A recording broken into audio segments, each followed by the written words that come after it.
Tonight starts off week 9 of high school football, and for the Red Raiders of BC Rain, their playoff dreams are still alive. A win tonight gets them one step closer to securing a playoff spot.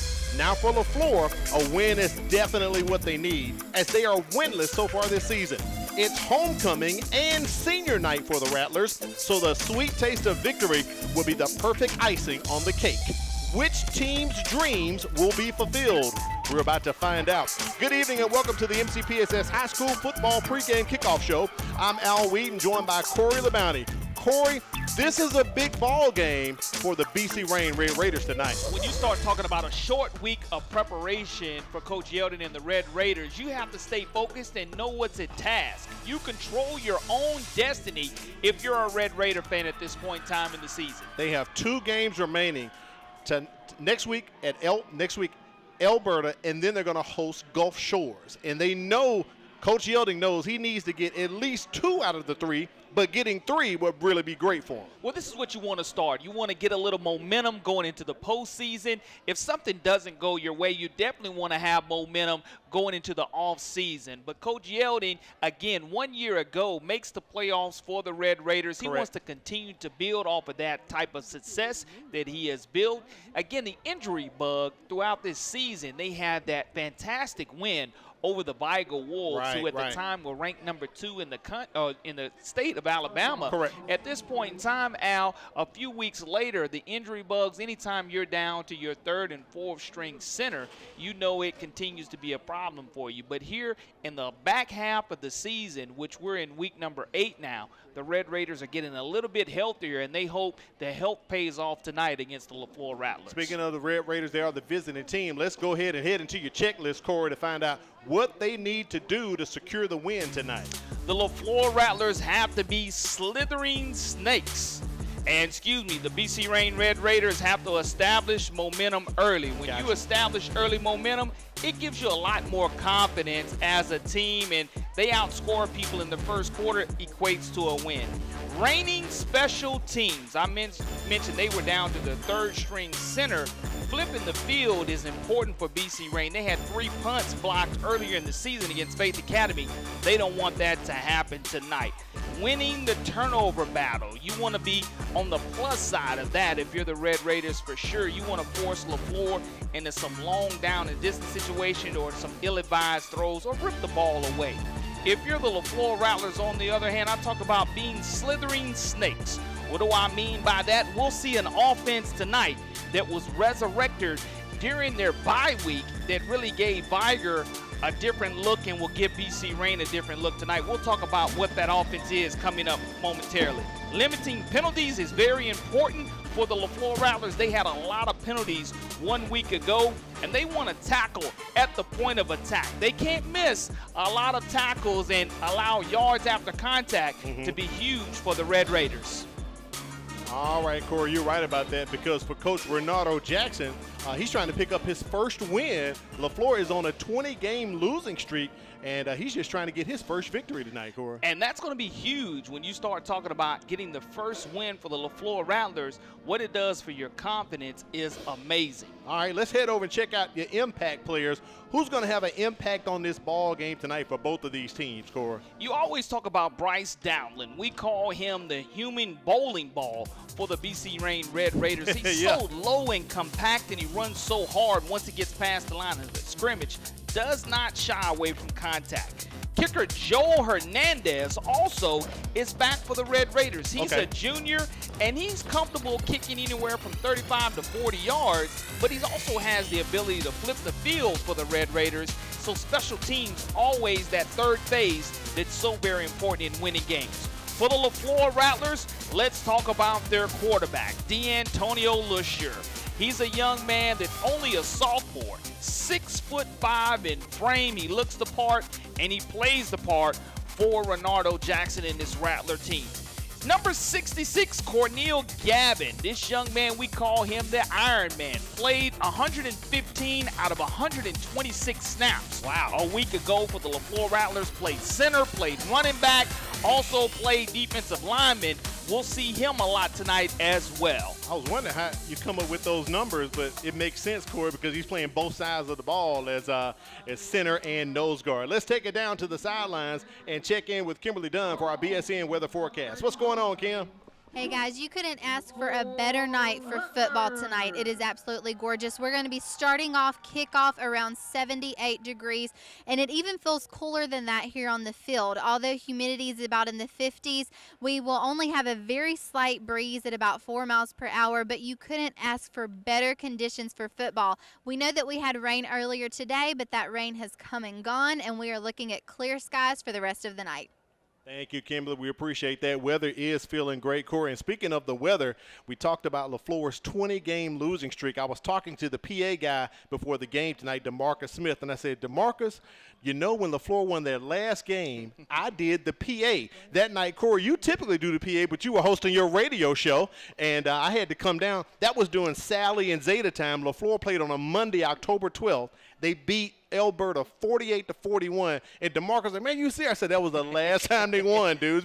They've lost 20 in a row. It's a long time coming for the Rattlers. They come in and they produce, and there's a lot of subplots that we'll talk about going into this game from a coaching standpoint, an assistant coaching standpoint, but the Leflore Rattlers are definitely hungry for a win tonight. And speaking of hungry, we had a great ball game last week out of Baker. It was MGM and Baker, and man, it was quite a contest, but it really sets up quite an interesting scenario for tomorrow night for the Vikings. We'll take a look at the 7A Region 1 schedule. So, Corey, here it is what it comes down to. Looking at the region records, MGM 3-2, Daphne 3-2. MGM has beat Baker, but they really need to get that win against Daphne, which would pretty much solidify them making the playoffs in over 20 years. And what's amazing, you start talking about the turnaround for the Mary G. Montgomery Vikings. Starting off 0-4, trying to win their 5th game in a row, and what would be even more sweeter for the head coach of the MGM Vikings, Zach Golson, is to do it against the team that he coached at last year as the offensive coordinator, now taking that new position as head coach for the Vikings. They secured that historic win a week ago against Baker in the Battle of West Mobile, but again, controlling your own destiny literally at this time controlling in the year. And as you see, Baker is off, and they have to travel to Fairhope next week, so Baker still has an opportunity. But if MGM gets that win against Daphne tomorrow, it's really going to kind of create a real crazy log jam, but it's pretty much going to solidify MGM making the playoffs for the most part. And that's what you tell your players. Look, we have won 4 games in a row, but we can't guarantee this 5th. We're going to have to come out. The only thing that's going to favor the Vikings is the fact that it's on their own home field. That is correct. It is in Sims, Alabama, so that'll be a phenomenal game tomorrow night. It sure will. I told Randy Kennedy on my radio interview yesterday, I'm sure the city of Sims might shut down tomorrow for the game as we take a look at Mike Beckton getting ready for the coin flip here.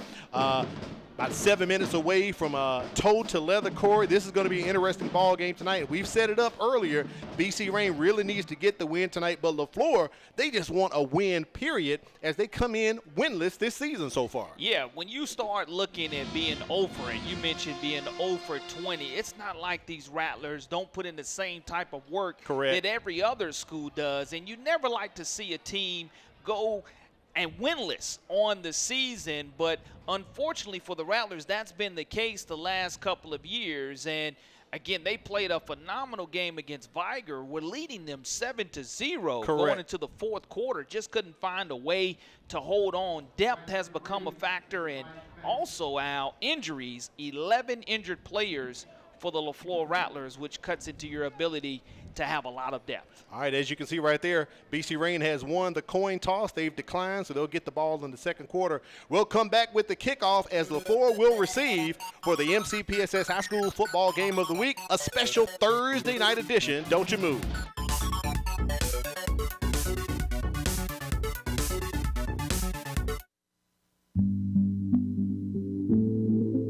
Mobile County Public Schools, the place that has it all.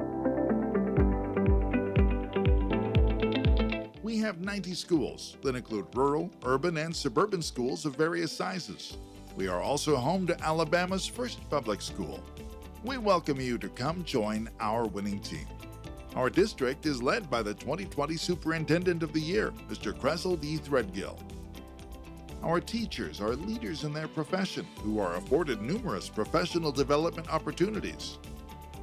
Our principals are collaborators and encouragers. Our schools are leading in innovation and instruction. And most importantly, our students, who are learning today, leading tomorrow, are simply the best. If you want to live in a historically rich city near beautiful beaches with superb Southern hospitality, we invite you to come teach with the best. Team Mcpss.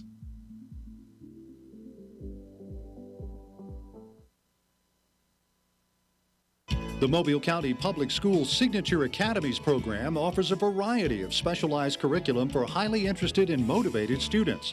These academies provide students with choices ranging from aviation to healthcare, advanced information technology to international studies, from engineering to coastal studies. These high-quality hands-on programs prepare students for careers readily available in Mobile County. Signature Academies program. It starts with us.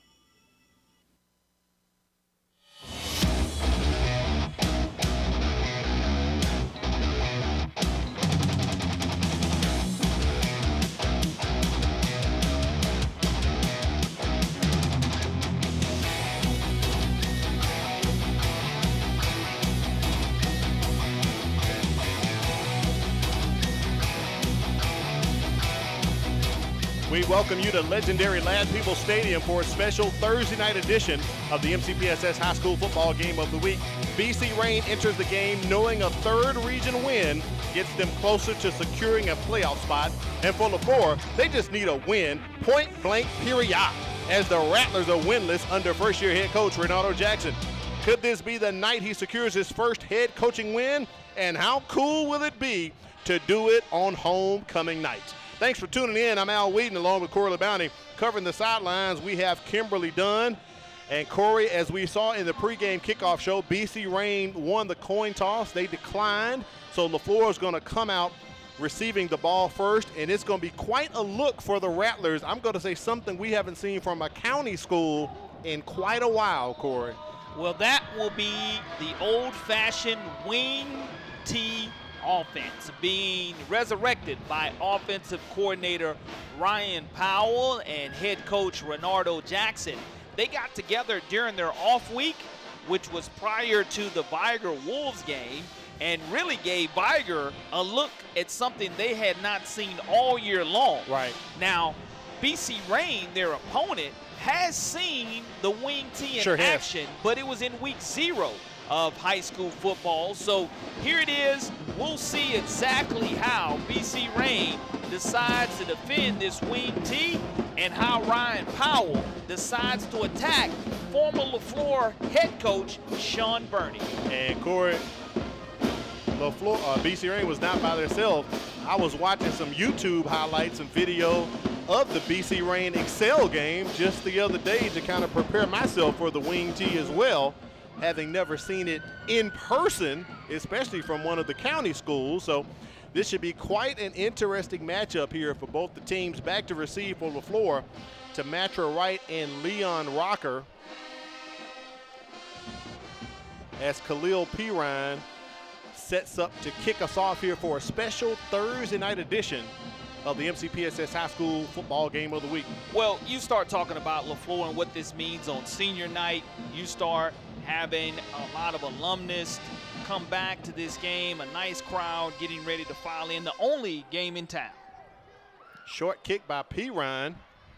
Wright scoops it up, but he's being forced back by the Red Raiders, cannot get his progress going. Let's take a look at that Leflore offense. The Rattlers offense has switched to a wing tee, as we said, due to some injuries. So quarterback D'Antonio LeSure may not throw too much tonight. He has just over 5,500 yards through the air with 1 touchdown and 4 interceptions. Carrying the ball will be running back Severio Singleton. He averages 4.5 yards per rush. When the Rattlers do pass, look for wide receiver Jeremiah Davis to haul it in. Up front, the offensive line features 2 experienced seniors, one of them right guard Darion Pugh, and the Rattlers offensive line averages 244 pounds. And it looks as if we have a stoppage in play. It's going to be a false start And that does appear to be not our first play, but our first flag of the ball game. Mike Beckton and the crew, talked to him before the game. Corey, he was the white hat last year for this exact matchup at Ladd Stadium. And it looks like on the far sidelines, they're also going over to take care of the chain gang.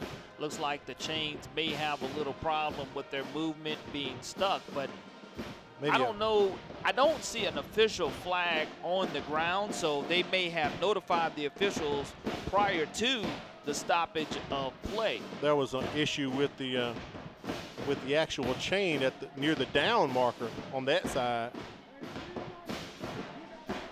Looks like basketball coach Jeffrey Pope over there trying to help out too, Corey.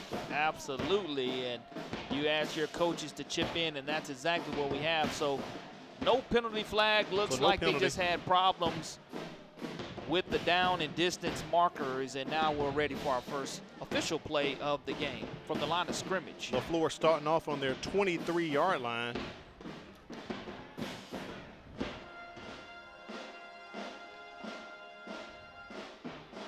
As they hand off to Rocker. Leon Rocker is tackled for a loss, about a 5-yard loss on the play. It's going to be 2nd and long coming up here for the Rattlers. Well, what you start looking at is your linebackers, Justin Harper and Ricky Nichols, getting inside those gaps. It's going to be so very important to watch the guards for the Leflore Rattlers, and those guards are going to be number 50 Ryan Hill and Darion Pugh.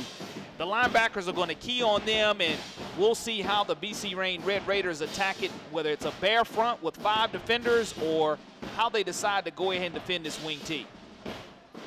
Little pitch to Severio Singleton. I thought he was going to throw it, but he is tackled, picks up about 1 yard. That gets the Rattlers maybe 1 yard closer. We'll call it 3rd down and about 14 coming up here for Leflore on their first possession. Well, the biggest thing with running the wing T, you don't want to get behind down and distance-wise. You do not, no. Which is exactly what we've seen here, as the Red Raiders have done a good job so far up front.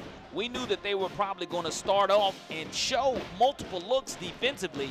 Defensive coordinator, again, Sean Burney, was the head football coach at Leflore last year, and they are now showing that 3-4, and they're going to walk up their linebackers to the line of scrimmage here.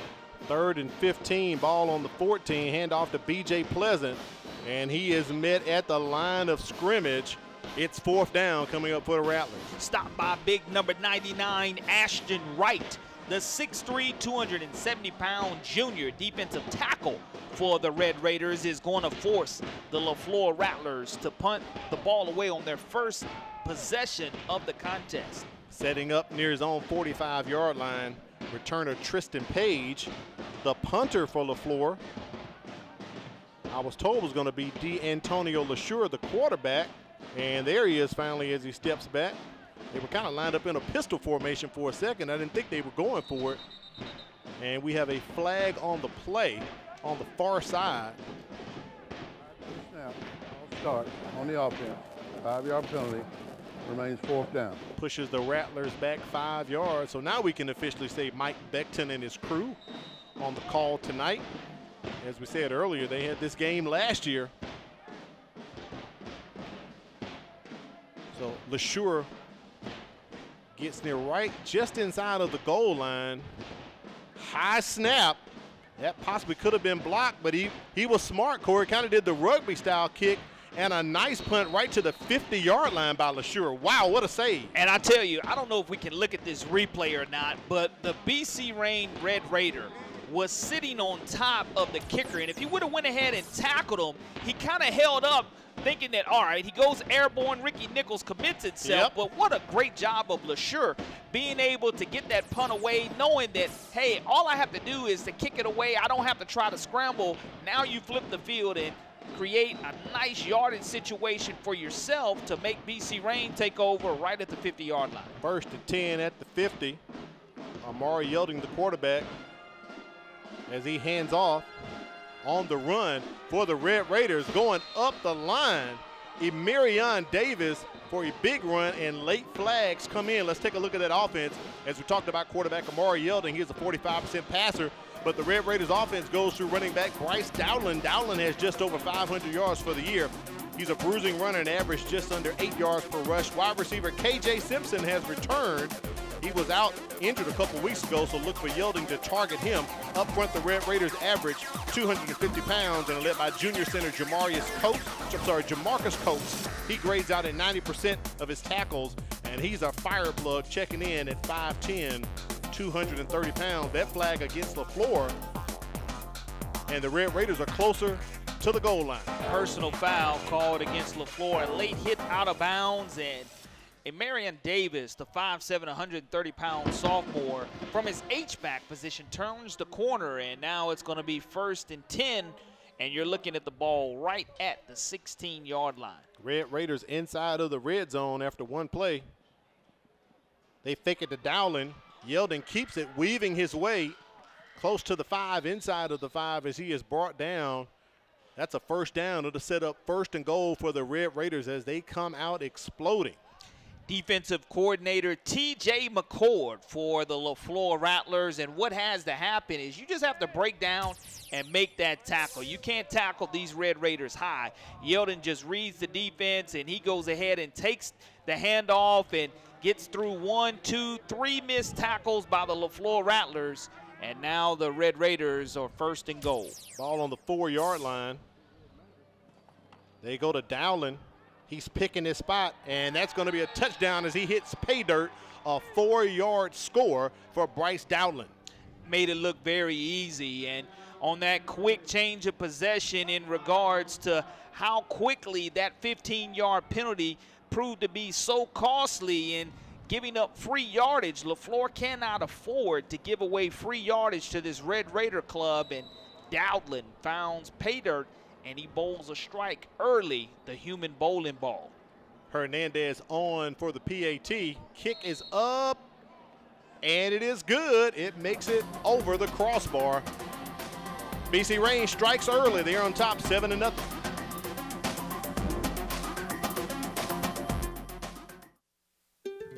Our children with special needs deserve a place to play. That is why we are coming together to build the Miracle League of West Mobile Schmidt Family Park. It will include a special needs ball field and playground, regulation baseball and softball fields, and more. We have raised more than $1 million and construction will start soon, but we need your help to complete the project. Visit mcpss.com/Miracle League to donate and to learn more.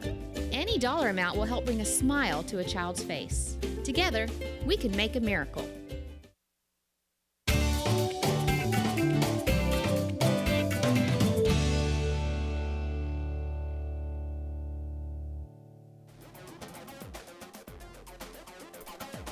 You're watching a special Thursday night edition of the MCPSS High School Football Game of the Week. Al Whedon, Corley Bounty, and Kimberly Dunn on hand.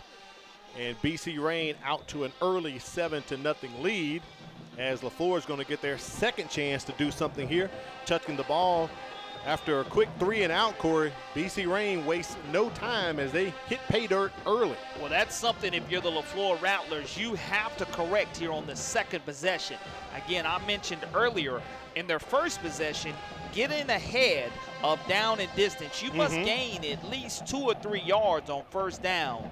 You can't afford. Looks like there's a penalty on the kickoff as well. Sure, as the officials are talking about what exactly it is we're going to have. Looks like a personal foul. That will be the second personal foul against the Rattlers tonight. And that's not how you want to start off your second play. Personal foul on the return team. 15-yard penalty. First down. You don't want to start off your second series now 15 yards in the hole. You got to play smart, Corey. You cannot give up a 330 yards, and what you have is that personal foul. It's retaliation. You always catch the second person. Sure Could have been offsetting, but it was not, and because of it, you go ahead and put yourself deeper in your own territory, taking over right at the 12-yard line. They're going to actually mark it at the 13 for the Leflore Rattlers. Rattlers playing out of a wing tee. They hand off to Singleton. Comes around the edge just inside of the numbers at the hash. Has a great run. That's a first down for Severio Singleton. Severio Singleton, his 137th rushing attempt on the season, and he's going to pick up a Leflore Rattler first down. And again, I mentioned how important it is running this wing T that you go ahead and you get positive yardage on first down. And you control the clock as well. About a 15-yard pickup for Singleton right there on the run. And Leflore taking their time, making the clock their ally as well. They pitch it out to Rocker.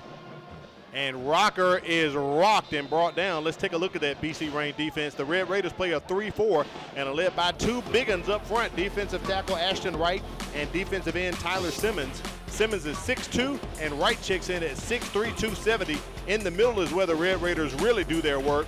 Leading tackler Mike linebacker Ricky Nichols is a name we'll call a lot tonight, as well as Will linebacker Khalil Pirine. Coach Yelda described Pirine as a thumper, sharing he'll hit you. The Red Raiders defensive line averages 251 pounds.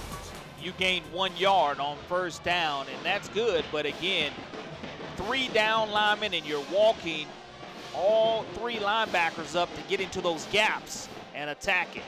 Hand off to Singleton. He was trying to hit the hole, but he ran into one of his own blockers. One of his own teammates was impeding his progress. And Singleton is only a sophomore, 5'6", 172 pounds. Again, runs extremely hard for Leflore, bringing up a 3rd down, and we'll call it 7 yards to go. And if you're BC Rain, you have to be honest here because, again, I can show you the wing T and I can still have the ability to throw out of it. So the cornerbacks definitely cannot go to sleep if you're the Red Raiders. Yep, you got to be called careful. Ball watching. Got to be careful if you're cheating up because they could burn one and drop it behind the secondary. 3rd and 6 coming up here for the Rattlers. And they are looking to pass. LeSure going deep. That pass incomplete as he was trying to get it out to Michael Luttrell. I hope Luttrell's okay. He ran it to the tent, but he bounced back up. I'm sorry, not Luttrell on that, to Matra Wright. And Wright bounces right back up, so. But you see the ability to throw out of it. You go ahead and you show run, and all of a sudden you uncork one. So that's what I mentioned. The corners definitely have to stay awake and be alert. But now, again, with that pass, it stops the clock, and the Red Raiders are going to get an opportunity to get it back. Second punt of the night coming up here for the Rattlers as Tristan Page is going to set up on his own 36-yard line.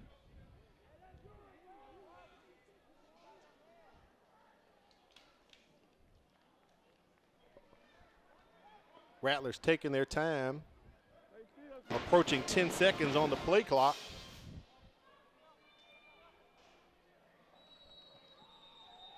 And they were going to have a trick play, but Corey, I think it may be is it a timeout? No, that's a flag on the far side. Wow, Al, you and they had an opportunity to get it. Ball start on the offense. 5-yard penalty, remains 4th down. They had it, Corey. That pushes them back 5 yards. That hurts in regards to now you've shown them something special that you probably can't run again. That's a special situation that coaches have circled. Now, you can show a different formation, but perfectly designed just because of the penalty now, you're going to have to definitely punt this football away.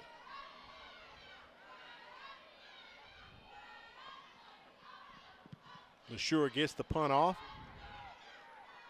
And it's going to be down near the 31 or 32-yard line. And you have to hate that if you're the Rattlers. You definitely do, Corey.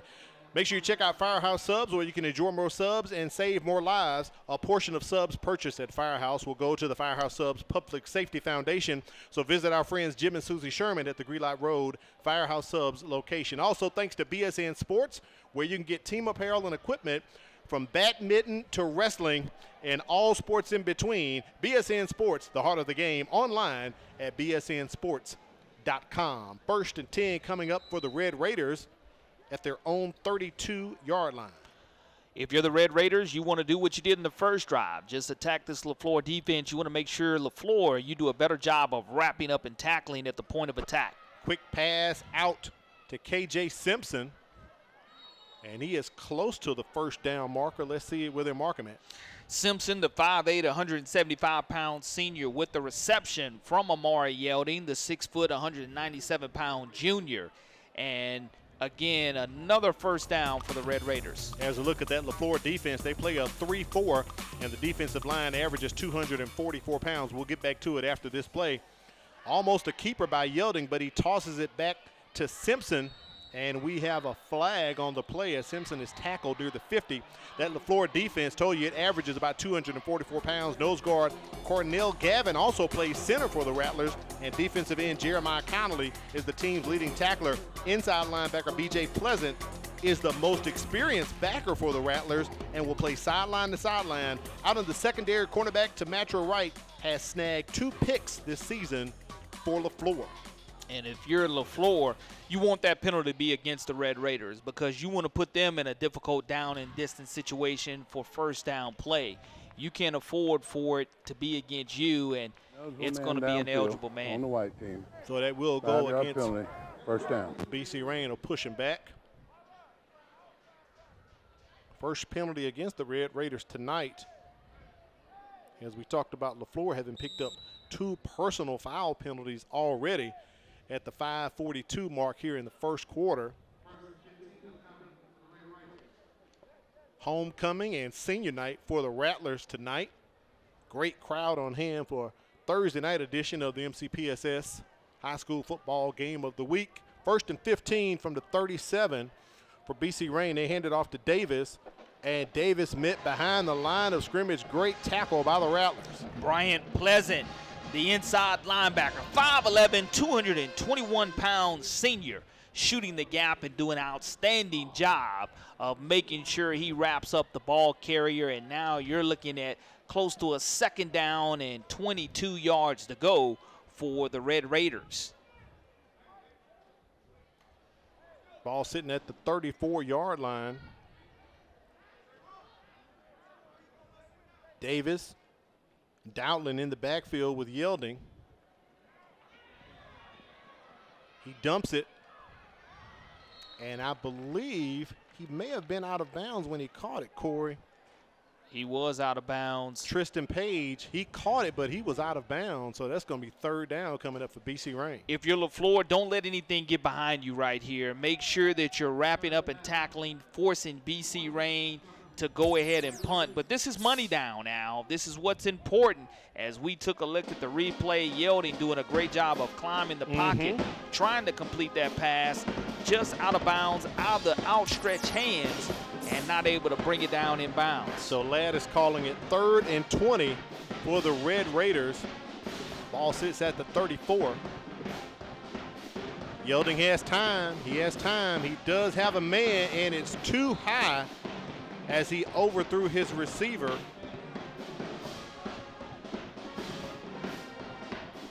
Dylan Robinson, and actually there were 2 Red Raiders in vicinity next to each other, Corey. Well, Dylan Robinson kind of mistimed his jump in that situation to where if he would have waited just one more moment, he would have had a catch and yards after catch. But Leflore is going to force the Red Raiders to have their first punt of the night.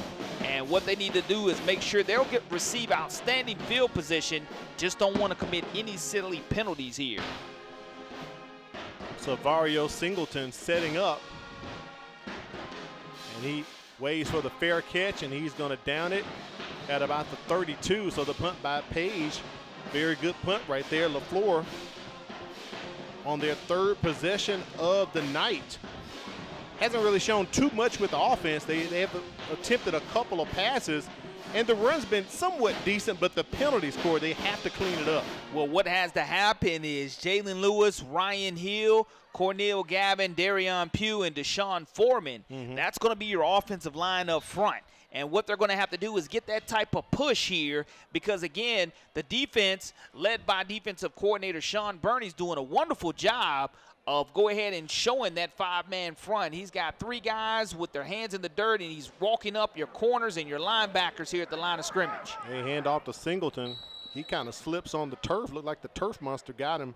That's about a 2-yard loss right there. Ricky Nichols is ultimately going to get credit for that tackle, and this is a young man who had 22 tackles against the Viger Wolves, and he's a 5'11", 200-pound sophomore, and he is very versatile at his linebacker position. But again, the key to the wing T is gaining positive yardage on 1st and 2nd down, to where you make it to where you know the Leflore Rattlers are going to have to throw it on 3rd down if they're not able to get half of this yardage back. Ball sits at the 29, 2nd and 12 coming up here for Leflore. And we have a stoppage. Coach Renardo Jackson can't believe it. He's yelling out to the players near the 30-yard line. And I know what he's screaming about. I think the play clock had 3 seconds. He's going to say false start. But again, the play clock had 3 seconds remaining on it. So we knew it wasn't a delay of game call, because they going to take as much time off the clock as they can. And Renardo's talking to the side judge right now about that. So that pushes them back 5. It'll be 3rd down and 12 coming up here for the Rattlers. Line of scrimmage is the 24-yard line. They need to gain to the 41 to pick up a 1st down. LeSure goes back to pass, pressures on him, and he's just going to run out of bounds between the 25 and the 30 as he just eats it. Great coverage in the secondary by the Red Raiders. He couldn't find anyone. But I love D'Antonio's decision not to force the football, knowing that nothing was there from a wide receiver standpoint. Get as many yards as you can and just go ahead and live the play at 3rd down and close to 19 yards to go. They're going to mark him back a bit farther than we thought. Looks like the line of scrimmage is going to be the 23-yard line. And correct that, Corey, that was 2nd down. This is 3rd down. And I think Coach Renardo Jackson wants to talk about it at 3rd and 20 as he takes the timeout right now. Officially, they're going to make it 3rd and 18 from where it's going to be, but those 2 yards really don't make a difference for you in regards to how you're going to offensively come up with the play. You have not completed a pass. Now, you've had a couple of attempts or a couple of formations out of the wing T where you wanted to pass it, but nothing was there for you from a completion standpoint. BC Rain defeated Leflore 39-0 last year. And Corey, with that win last year, that was their 3rd region win. BC Rain went to lose 3 more region games, but it was enough to get in. As we like to say, they beat the right teams they needed to do to get into the playoffs. So if a win tonight is accomplished by BC Rain, it gets them closer. They haven't been to the playoffs in back-to-back years since 2002, 2003. So that would be an accomplishment for the Red Raiders right there in itself. Well, that's what you're hoping for, and you're talking about a few years ago when Tellis Stone led this Red Raiders team into the 3rd round of the playoffs, having a couple of upsets here at Ladd-Peebles Stadium, trying to restore that type of tradition that was established. And again, now you're at 3rd down and 18 yards to go. The corners for the Red Raiders have to make sure they don't let any of these receivers get behind you. So no wing T right here. They're working out of the pistol formation. Singleton behind LeSure. They're going with the draw play, and LeSure is met right at the line of scrimmage and wrapped up. It's 4th down now. Khalil P. Ryan, the 5'5", 200-pound sophomore, was Johnny on the spot from his outside linebacker position and made sure he wrapped up the ball carrier after gaining maybe 2 yards on that play. He provided the thump, as Coach Yielding said. He's a thumper. Well, Leflore looking to punt here. This will be their 3rd punt of the night as they shift into position. Right at 5 seconds on the play clock. Once again, Nichols breaks through, Corey, and this time he tackles LeSure. And that is going to be a major loss. They're going to spot it at the 15. Red Raiders already in the red zone. What Ricky Nichols learned from the first punt to where he went airborne and could not gather himself Look at what he did right here, folks. Stayed he grounded. went ahead and stayed fundamentally sound. Stayed grounded, yep. And Leflore had no one to throw that football to, was covered up, and the best defender on the field for the Red Raiders wraps them up and puts the Red Raiders in red zone opportunity scoring-wise. It's a turnover on downs, but it's almost as if it was a turnover, a fumble or interception. So 1st and 10 from the 15 as they hand it to Davis. And he gains maybe 1 or 2. 2nd down coming up here for BC Rain. They need to get to the 5 to get a 1st down as we're under 2 minutes here left in the 1st quarter. Brian Pleasant on the stop. Again, he's been with his 2nd tackle tonight, but the Red Raiders are able to, again, get at least 1 yard, getting that ball evenly up to the 14-yard line. Looks like Ricky Nichols is in on offense right now, providing some blocking for Davis as he is met at the line of scrimmage. No gain on the play, but Rattlers defense bowing up. Roderick Dortch, 5'5", 198-pound junior. The inside linebacker makes the stop. And again, defensive coordinator T.J. McCord cheering his defense on here to get this red zone stop. And it's money down now. Back-to-back runs by the Red Raiders. Appears as if they're setting up to pass right here. Dowling just to the left of Yielding. Rolling out to his strong side. Thought he was going to throw it away, kind of forced it in a bit, but the pass incomplete. 4th down coming up for BC Rain as he was trying to connect with Antonio Williams.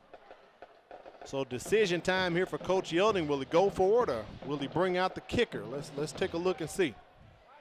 Well, Hernandez, he mentioned that he feels good with him kicking from 35 to 40, but he's going to roll the dice here.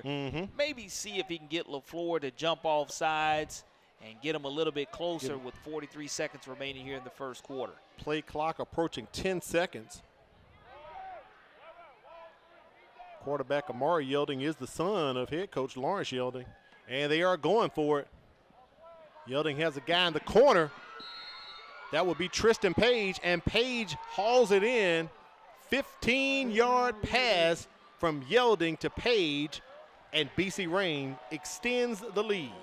4th down and 10, and the Rattlers give up the touchdown. And I know that's something that they'll look in film study and really talk about at halftime, regretting the opportunity to come away with that stop, especially with it being 4th down. Now, the Red Raiders could have gotten the 1st, but to give up a touchdown, that's huge. Hernandez's extra point is up and good. And Corey, we talked about it. It's not a turnover, but almost like a turnover. It was turnover on downs, and BC Rain capitalized. Outstanding throw in the corner of the end zone for that touchdown. Let's take it down to the sidelines. Kimberly Dunn has a guest with her. That's right. I'm here with Leflore's principal, Dr. Williams. How are you doing this evening? I'm great. How about yourself? We're doing wonderful. Thank you so much for letting us come tonight with you. Can you tell us about some exciting things that are going on at Leflore? Yes, we're really excited about the things that's going on at Leflore High School. We're implementing our new magnet program as well as a new signature academy, which is called FAME for Fine Arts and Media Entertainment. And so we're just super excited about the things that we're offering our students right now. Can you tell us a little bit more specifically about some of the things that you're offering at the school? Yeah, so with FAME, most of the programs are geared towards media entertainment, such as broadcasting, some podcasts, digital art, and then most of the performing arts are your, we offer various genres of dance, various genres of band. We have orchestra band, symphonic band, as well as concert and marching band, as well as choral music. And then you also have like a law program at your school. Can you tell us a little? Yeah, so one of the great things that we're able to do this year is not only were we able to add new programs, but we also were able to keep some of the traditional programs that our kids love. So we still have our law program, which is a fan favorite, as well as our health science program as well. Want to learn more about the Awesome. So we have an open house scheduled for the first Saturday in November for any parent who's interested in our Magnet program. And so we want to encourage as many parents to come out to that. But then we also, for our current parents, we have a very active PTSA or PTA. And so we want to encourage parents to get involved with that as well. All right. Well, we are excited about everything that's going on at Leflore, and we wish you the best of luck this evening. Thank you so much, and go Rattlers. All right. Thank you. Thank you, Kimberly. The interview with Dr. Antonio Williams, principal at Leflore, as Savario Singleton had quite an interesting run, but a couple of flags on the plate. And it's either going to be a block in the back or a holding. You can kind of pick your poison if you're the Red Raiders. I think that it's going to be a block in the back first, but you look at the running back, Singleton, showing his great balance and speed on that play, staying on his feet. And they are going to go with a block in the back called against Leflore. And what that does do, down and distance-wise, right here at the end of the run, he hit the hole with a great job. But here comes your block in the back right there by the wide receiver. Replay first down. And that was the call, as you heard Mike Beckton telling us. And once again, Leflore not playing clean, shooting themselves in their own foot. 10 seconds remaining here in the first quarter. Al Wheaton, Corley Bounty, and Kimberly Dunn, as you just saw her on the sidelines. This will be the last play. It looks as if this will be the last play coming up here in the first quarter. It is a hot clock, meaning that the clock will continue to run. So this will be the final play, or the last play that we just saw of the quarter. I don't think they're going to get it off. We're going to take a break and come back, and we'll give you a second quarter action.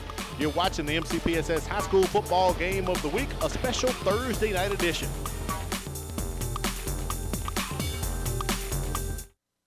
If you're looking for fun, fashionable, and affordable jewelry, it's here. It's Paparazzi. We have a variety of colors and styles of bracelets, rings, necklaces, and earrings for all occasions and for every event. New styles are added daily, which means you are always up to date with the latest fashion. For that genuine bling, join me, Charmaine Watson, the real jewelry lady, on Facebook Live Sunday through Thursday at 7 p.m. It's cute, it's fun, it's fashion, it's $5, it's Paparazzi.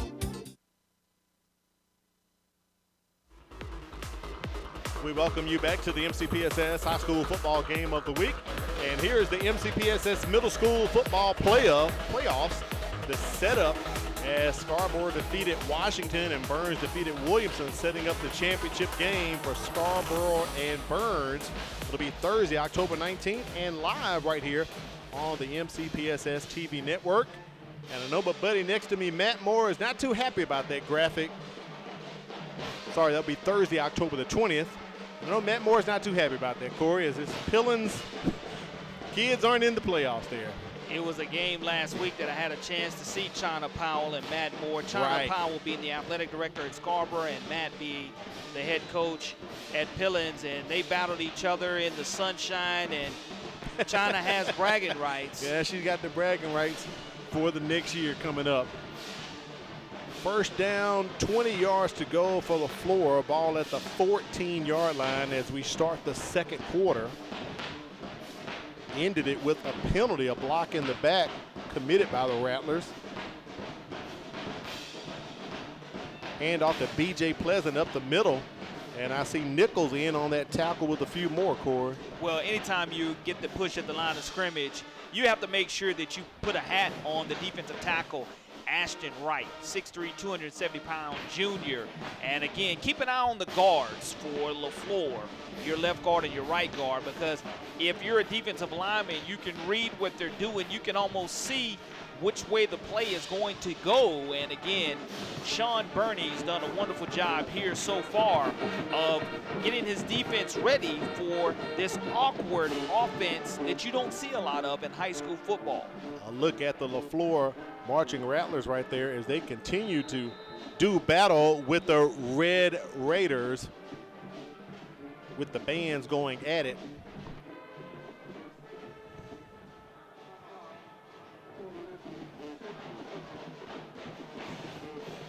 $11-10 remaining here in the second quarter, and the Red Raiders really have had an opportunity to dominate time of possession. Timeout called by BC Rain. Take a look at our first quarter stats provided by our buddy Matt Moore As you can see right there, the rushing not where Leflore really needs it to be, Corey. Only 14 yards, no passing yards because they have not completed anything, but a somewhat balanced attack by BC Rain, a bit more on the ground. One big carry by Marion Davis, remember, on the first handoff from the 50 as he took it into Leflore territory. Well, in my checklist in the pregame, we talked about one of the things that Leflore had to do, which was limit penalties.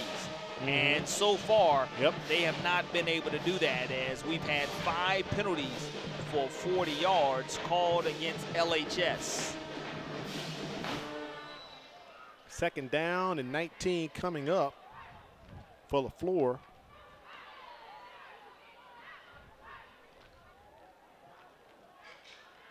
LeSure taking his time.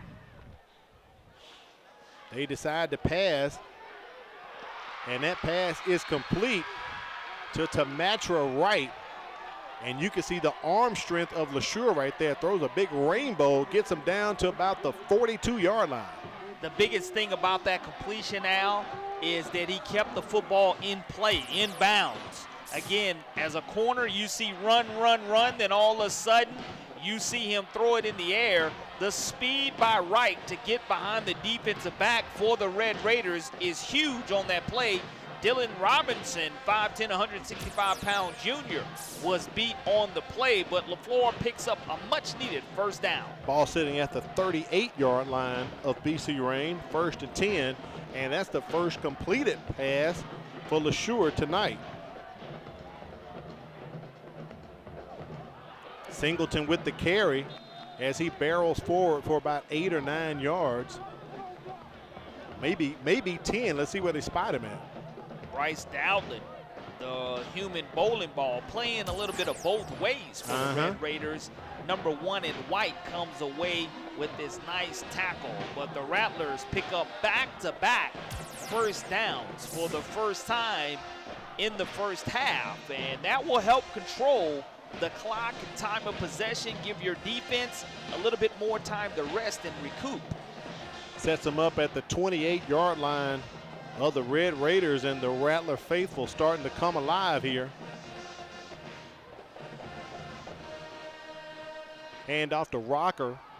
He picks up 1 or 2, and out of the pile comes Bryce Dowdland, and I don't see any officials stopping, and they're saying that could be a fumble. I don't see a beanbag on the field, Corey, but we have yet to see a sign from Mike Beckton or anyone. It's a touchdown. And there's the sign on the far side by the official. But there's one official back here near the 34. But the rest of the crew has walked to this side of the field. And there's the sign from Mike Beckton. So let's look at the replay, see if the ball where it came out at. And it appears as if they just ripped it out. There it is right there. They ripped it out. Great job of the officials not blowing it dead. And you need to be at Bryce. Watch him stop right here instead of running through the tape. He's not sure what's going on. And then all of a sudden he stops, turns around, and sees that the officials and his teammates are behind him. Leon Rocker, the 5'9", 177-pound sophomore, had the ball ripped away. And again, Coach Saban calls that the can opener drill, to where you just go ahead and keep tugging, and as your teammates are on top, you rip the ball away, and a scoop and score for the Red Raiders. That's what it is. Extra point is no good. Rain extends the lead. They're up 20-0 over Leflore. You're watching the MCPSS High School Football Game of the Week. High school students, are you looking for a way to become a better leader? Then the Junior Officers Training Corps may be what you're seeking. If you would like to develop self-reliance, learn ways to be more responsible, and improve your communication skills, you can do that and more when you register for the Junior Officers Training Corps. The JROTC program is available to all high school students in Mobile County. JROTC, we build a better you.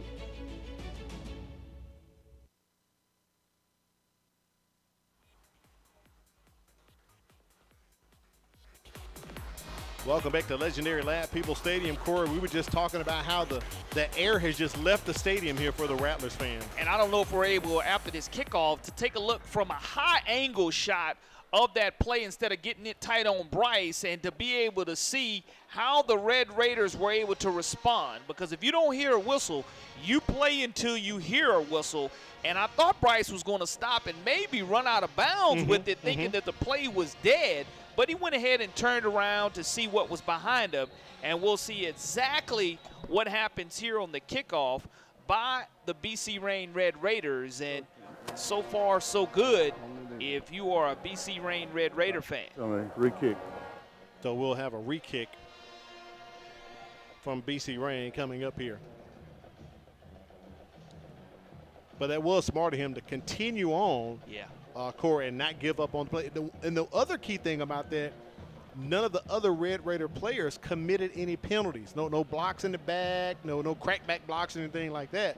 And it was a clean play because we wanted to make sure no flags were on the field. And you had 3 Red Raider defenders, again, 2 tackling and 1 trying to draw the ball away, was able to come away with it. And here it is, the Red Raiders on the re-kick. Leflore will see if they're able to do anything with it. Tamatra Wright takes it near the 25, cuts up the line, inside of the numbers. Great run back by Wright as he gets into Red Raider territory. There's a scoring drive right there by Bryce Dowling, 65 yards. Took off 14 seconds, and we do have a Red Raider down on the field. So they're going to stop and take a look at him. Let's see if we can get that replay up of that scoop and score from high above and see if we see that shot. So we're not able to take a look at that replay as far as from that score for the Red Raiders, but it definitely was a clean strip of the football. And hopefully the young man who was down on the kickoff for BC Reign will be okay. We'll take an injury timeout and come back. You're watching the Mcpss High School Football Game of the Week.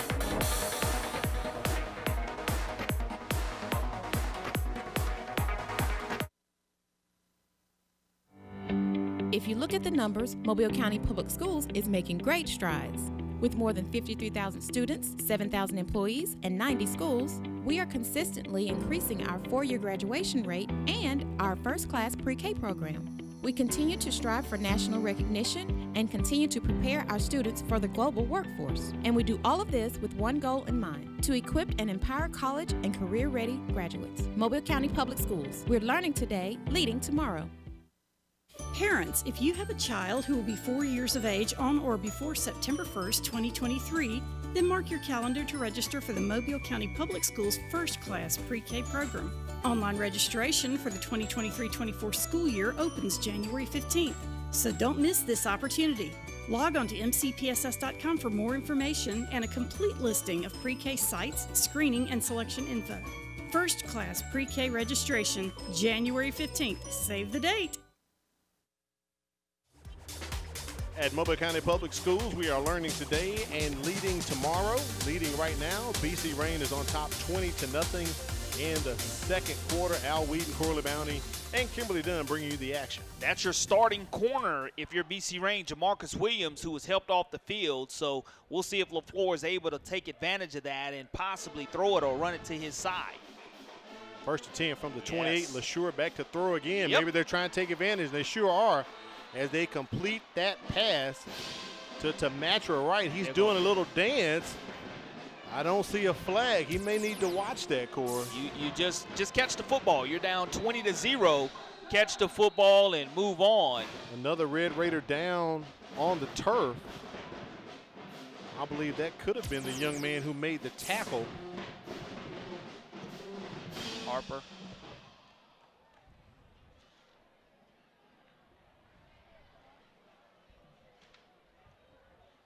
Can't quite see the number with the trainer. I think it's Trayvon Gamble. I think it's Trayvon Gamble. That would be unfortunate for BC Reign. Back-to-back players going down. And that's something you talked about at the top of the telecast as they've been down. Let's take a look at some middle school volleyball. Congratulations to Grand Bay Middle School Volleyball champions in the large school division. So congratulations to them on winning that championship.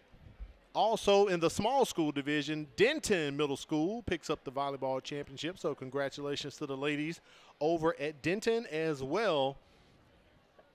And coming up at halftime, we'll have our Chick-Fil-A halftime trivia challenge. Kimberly Dunn will go into the stands and select a spectator and ask them a question. And hopefully they'll pick up on a Chick-fil-A prize pack, so stick around for that, for the Chick-fil-A halftime trivia challenge. They're continuing to take a look at that young man on the field. Corey, were you able to get a number? Yeah, I think it is Trayvon Gamble, number 14 for the BC Rain Red Raiders. That's Coach Yielding out there next to Mike Beckton as well. We'll take another injury timeout and come back, bring you some more action.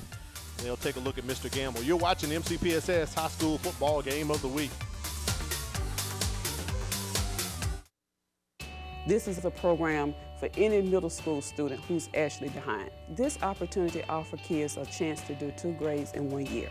If it wasn't for Star Academy, I would still be in 8th grade and probably still struggling. We are one-on-one. We have small classrooms, and we're able to give students that personal touch, that personal attention. I know I'm coming to see good teachers, good attitude, and also they're here to teach us what we need to learn. When parents are involved in school, you get more of this and less of this.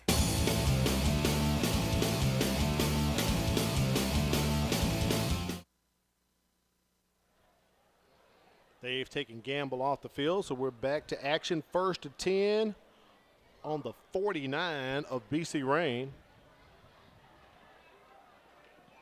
Hand off to Leflore Singleton as he plows forward for about 6 or 7. Nice pickup right there by Singleton. And you start talking about Khalil P. Ryan along with Zion Hale from his defensive end position and P. Ryan from his linebacker position making the stop, but positive yardage on 1st down for Leflore. Probably only the 3rd time in the first half on 1st down where they've had something that was not behind the sticks. They spotted at the 44, 2nd and 5 coming up here for the Rattlers, led by D'Antonio LeSure, the sophomore quarterback. B.J. Pleasant goes up the middle right through the A-gap. He picks up 1 or 2. I think they're going to credit him maybe 3, so 3rd down and short. So, Corey, this is the first time we've really seen the offense running and staying in front of the sticks here. Give it to the up back, and that's a hard run. Ricky Nichols does an outstanding job from his linebacker position, making the stop and upending the offensive runner on the play. But 3rd and 2, you can roll the dice here if you're Renardo Jackson, trailing 20-0. Offensive coordinator Ryan Powell calling the shots from up top for Leflore, and execution right here in 3rd and short. Rattlers in all green. Senior night and homecoming night. Up the middle, Pleasant tries to go, still keeps the legs going. They bend him over backwards. I think he's going to be short by just a little bit. By at least a yard, you're right. From what we're looking at atop the press box here at Ladd. Going to be 1 yard short. Yeah. And you're going to have a great push here if you're Leflore. Because, again, you can't afford here on 4th and 1 to have a penalty. You are going to roll the dice with 7:45 remaining in the 2nd quarter of action. Renardo Jackson trusting his offensive line.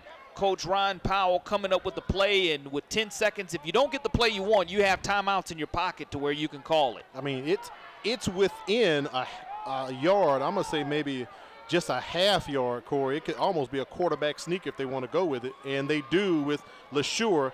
The most important thing to do is hold on to the ball so no one pokes it out, and that's going to be a 1st down for Leflore. Great call right there, Al, in regards to the yardage needed for that quarterback. Yep. The safest thing to do is to give it to him, and Zion Hale makes the stop. But it's another Leflore 1st down, and we saw the last time they put back-to-back 1st downs together, the Red Raiders were able to strip, scoop, and score. Right.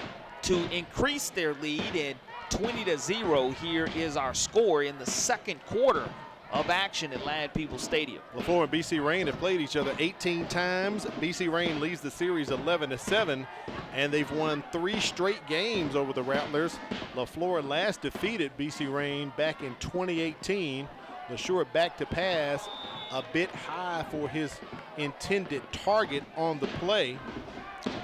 DeJuan Leflore, his brother.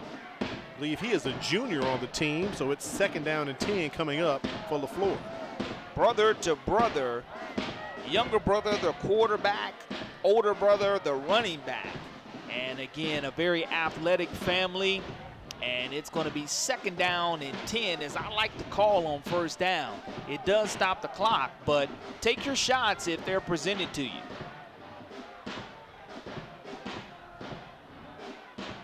Near halfway through the 2nd quarter, and up the middle goes Singleton, as Ricky Nichols just hops on for a piggyback ride as Singleton takes him near the 1st down marker, but a flag comes in toward the end of the play.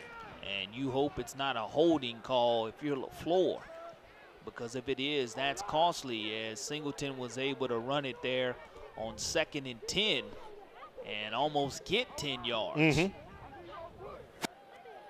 Personal foul against BC Rain, so that'll tack 15 on top of it, and it'll push Leflore into the red zone for the first time tonight. Great hard running, and you're not able to tackle this young man up high. Personal foul on the defense.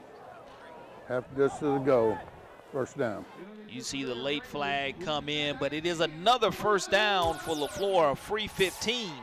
And I want to say that Renardo Jackson, coming over from Viger 1 year ago, bringing that championship pedigree, having to face the Viger Wolves a week ago, has done a tremendous job as Dr. Williams hires him as the new head football coach of Leflore, and he's had an opportunity to try to make his mark on this program, and he's going to do some great things for Leflore here. 1st down for the Rattlers, ball on the 14. Quarterback keeper for Leflore, but Ricky Nichols and the crew, they were waiting for him.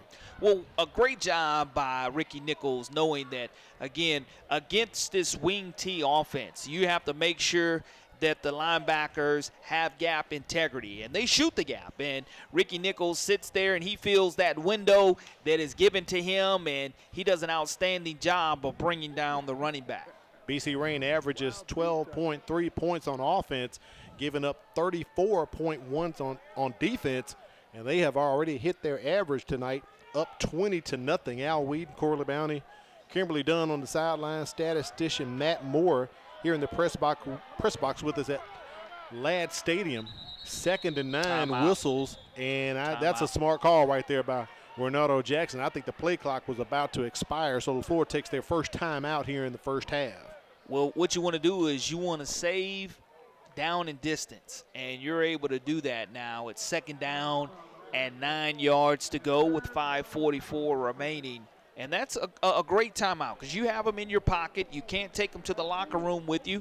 Make sure you get everyone on the same page offensively, and now they have none remaining. And that's why we have our statistician, Matt Moore. Apparently, Ladd is fooling me.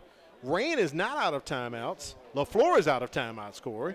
So according to the scoreboard is incorrect at Ladd. Rain still has 3 timeouts remaining. So, and that is co-signed by AL.com's John Vela, by the way. And that's what you have to have, you know, to make our production even better than it already is guys upstairs who really are in tune to the game. And with being in tune to the game for Leflore, you have to get positive yardage. And if you're BC Rain, I mentioned it, the corners against this wing T cannot fall asleep because Leflore has wide receivers who can go get it in single coverage, especially when you're talking about Tamatra Wright at the top of your screen, one-on-one coverage for him. 2nd and 9 from the 12. The Rattlers can pick up a 1st down without having to score right here.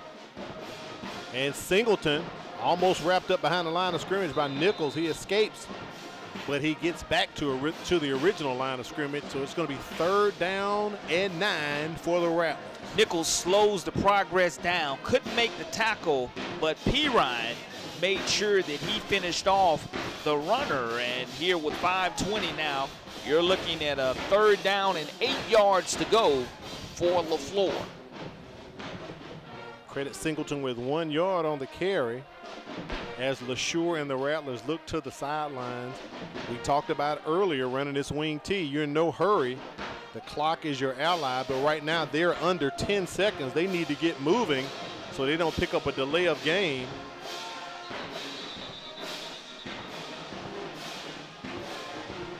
And there it is right there, the delay of game. That's 5 yards, Corey. That's costly.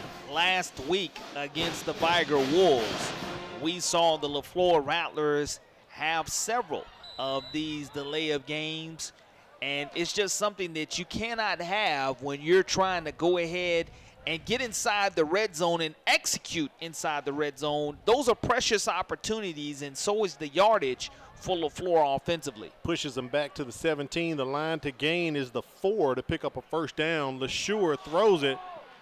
Little jump pass, but cannot bring it in.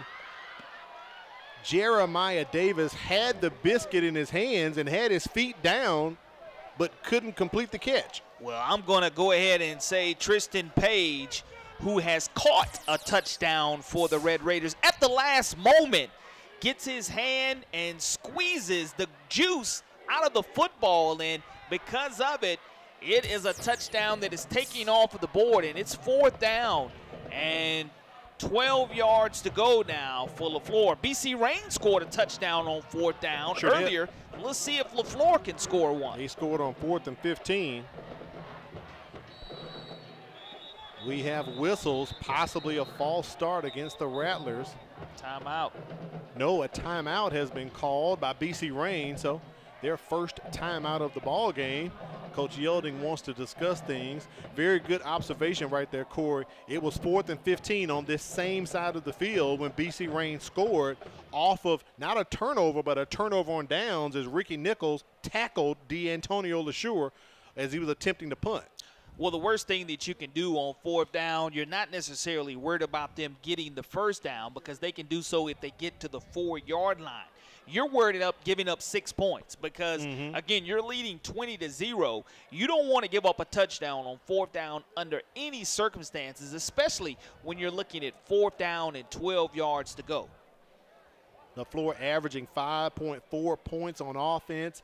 That offense giving up 30.9 points a contest on defense as well. So one thing about the Rattlers, they've been trying to get offense going this season. Let's see what's going to happen right here. 4th and 12 coming up for Leflore.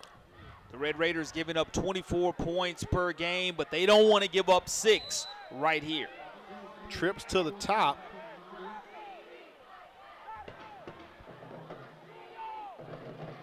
Leflore working out of the pistol formation. High snap to LeSure.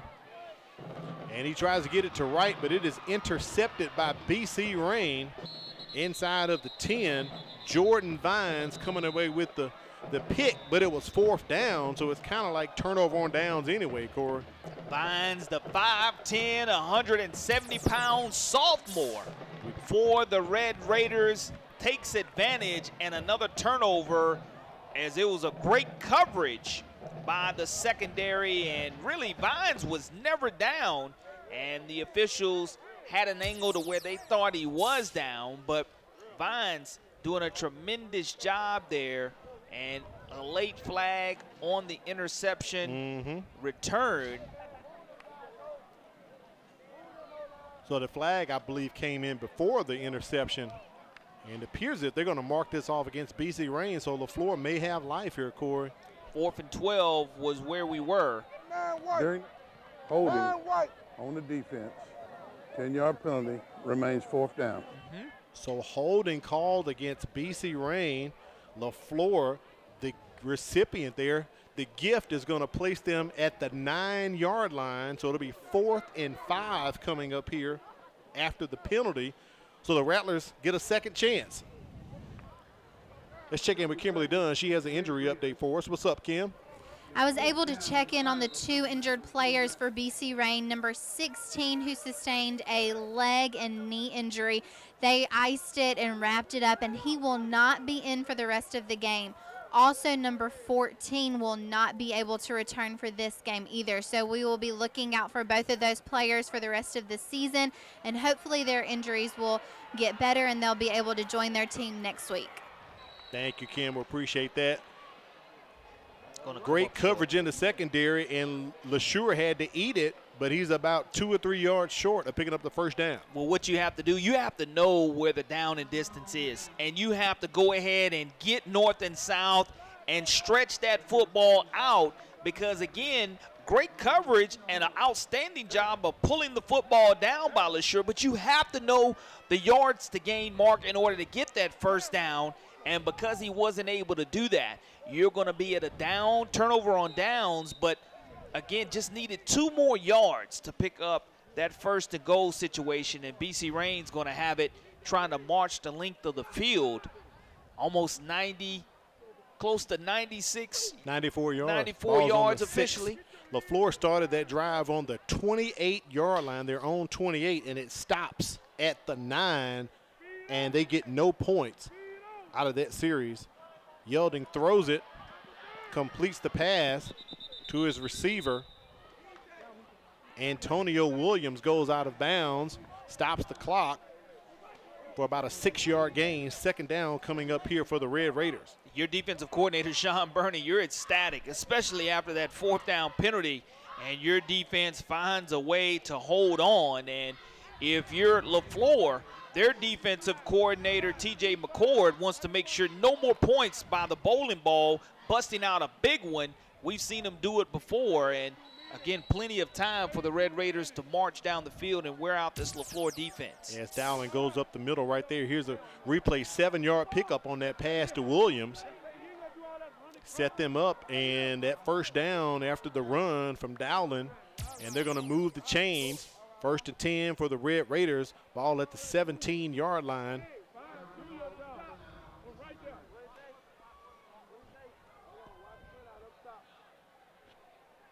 Red Raiders just taking their time. We're within 4 minutes right here of halftime.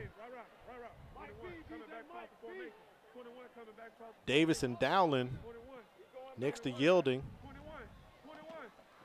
And they give it to Dowling on a little counteraction as he crosses the 25 up to the 26. Nice run by Bryce Dowling. That's what we'll see a lot of here this last 3:30 of the quarter, because again, if he gets to that second level, past the line of scrimmage, you'll be able to see the type of speed that this 5'7", 195-pound junior does possess. See if Coach Yeldon's going to go for the 2-for-1 if they can get points here, because they will receive the ball in the 3rd quarter as they declined to receive to start the game off after winning the coin toss. 3rd and 1 from the 26. They fake it to Davis, fake it to Dowling. Yeldon's going to keep it. He's trying to stretch it out. Let's see where his forward progress is going to be marked at. He's close, Corey. From really my is. vantage point, he is close. And I think they're going to go ahead and give it to him, but that's a wonderful stop by this Leflore defense. Yep. When you start talking about being able to tackle right at the line of scrimmage, and the Red Raiders are able to First move down. the sticks.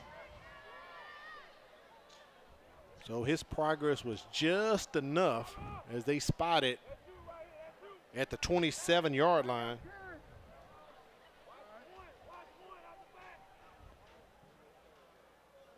And Marion Davis goes into motion out of the backfield. Yelding has plenty of time, airs it out. Ball is underthrown, and it is intercepted by Leflore. Looks like Tamatra Wright came down with it. Double check that number. Wright does play cornerback for the Rattlers, and that is 7. So we have a turnover by BC Rain at 2:13, and the Leflore faithful go wild. And you're looking at Yeldon. He goes ahead and has plenty of time, and I guarantee he would like to have that throw back because it was a jump ball situation. It was high-pointed by Wright. The 5'7", 155-pound senior comes away with his 3rd interception of the season, putting Leflore back in business here with 2:13 remaining in the 2nd quarter of action. No timeouts remaining, so you have to make sure that you get the play call in on time, and you don't want to get behind here early from a down and distance situation. 1st and 10, ball's placed at the 39-yard line of BC Rain. Their first turnover tonight.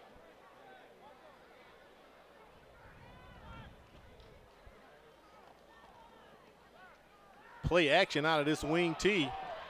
Leflore is just going to keep it and step out of bounds. picks up maybe 3 or 4. They're going to mark him at the 35.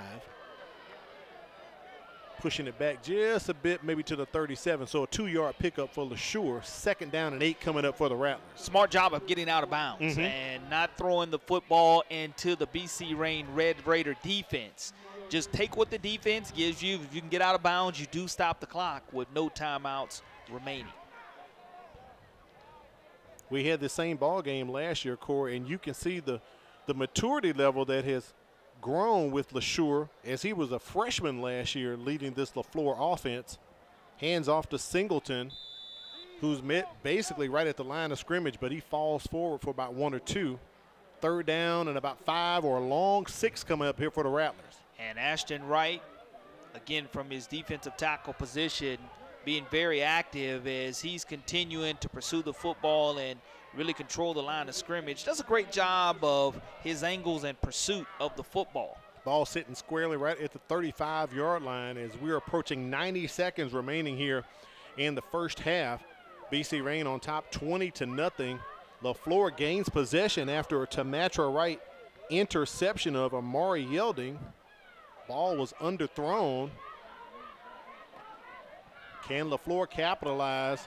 Tosses it up, and that's going to be a touchdown to DeJuan LeSure, the brother of D'Antonio LeSure, a 35-yard touchdown pass. Brother-to-brother connection, and what happens if you're a corner, you get peeking into the back of the running backs, and because of it, you allow the wide receiver to blow by you and get behind you, and it's a great job of running the wing tee and deciding to pick your poison. You can't get caught peeking in the backfield. You have to stay fundamentally sound, and on that play, the corner from BC Rain got beat, and it's brother to brother for 6 points for the Rattlers.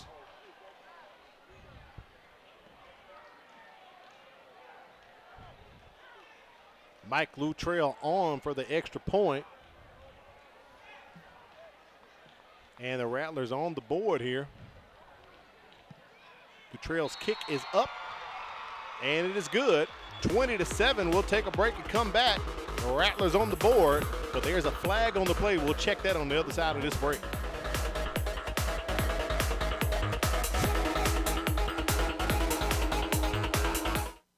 If you're looking for fun, fashionable, and affordable jewelry, it's here. It's Paparazzi. We have a variety of colors and styles of bracelets, rings, necklaces, and earrings for all occasions and for every event. New styles are added daily, which means you are always up to date with the latest fashion.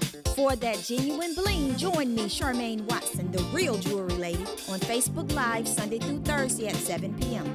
It's cute, it's fun, it's fashion, it's $5, it's Paparazzi.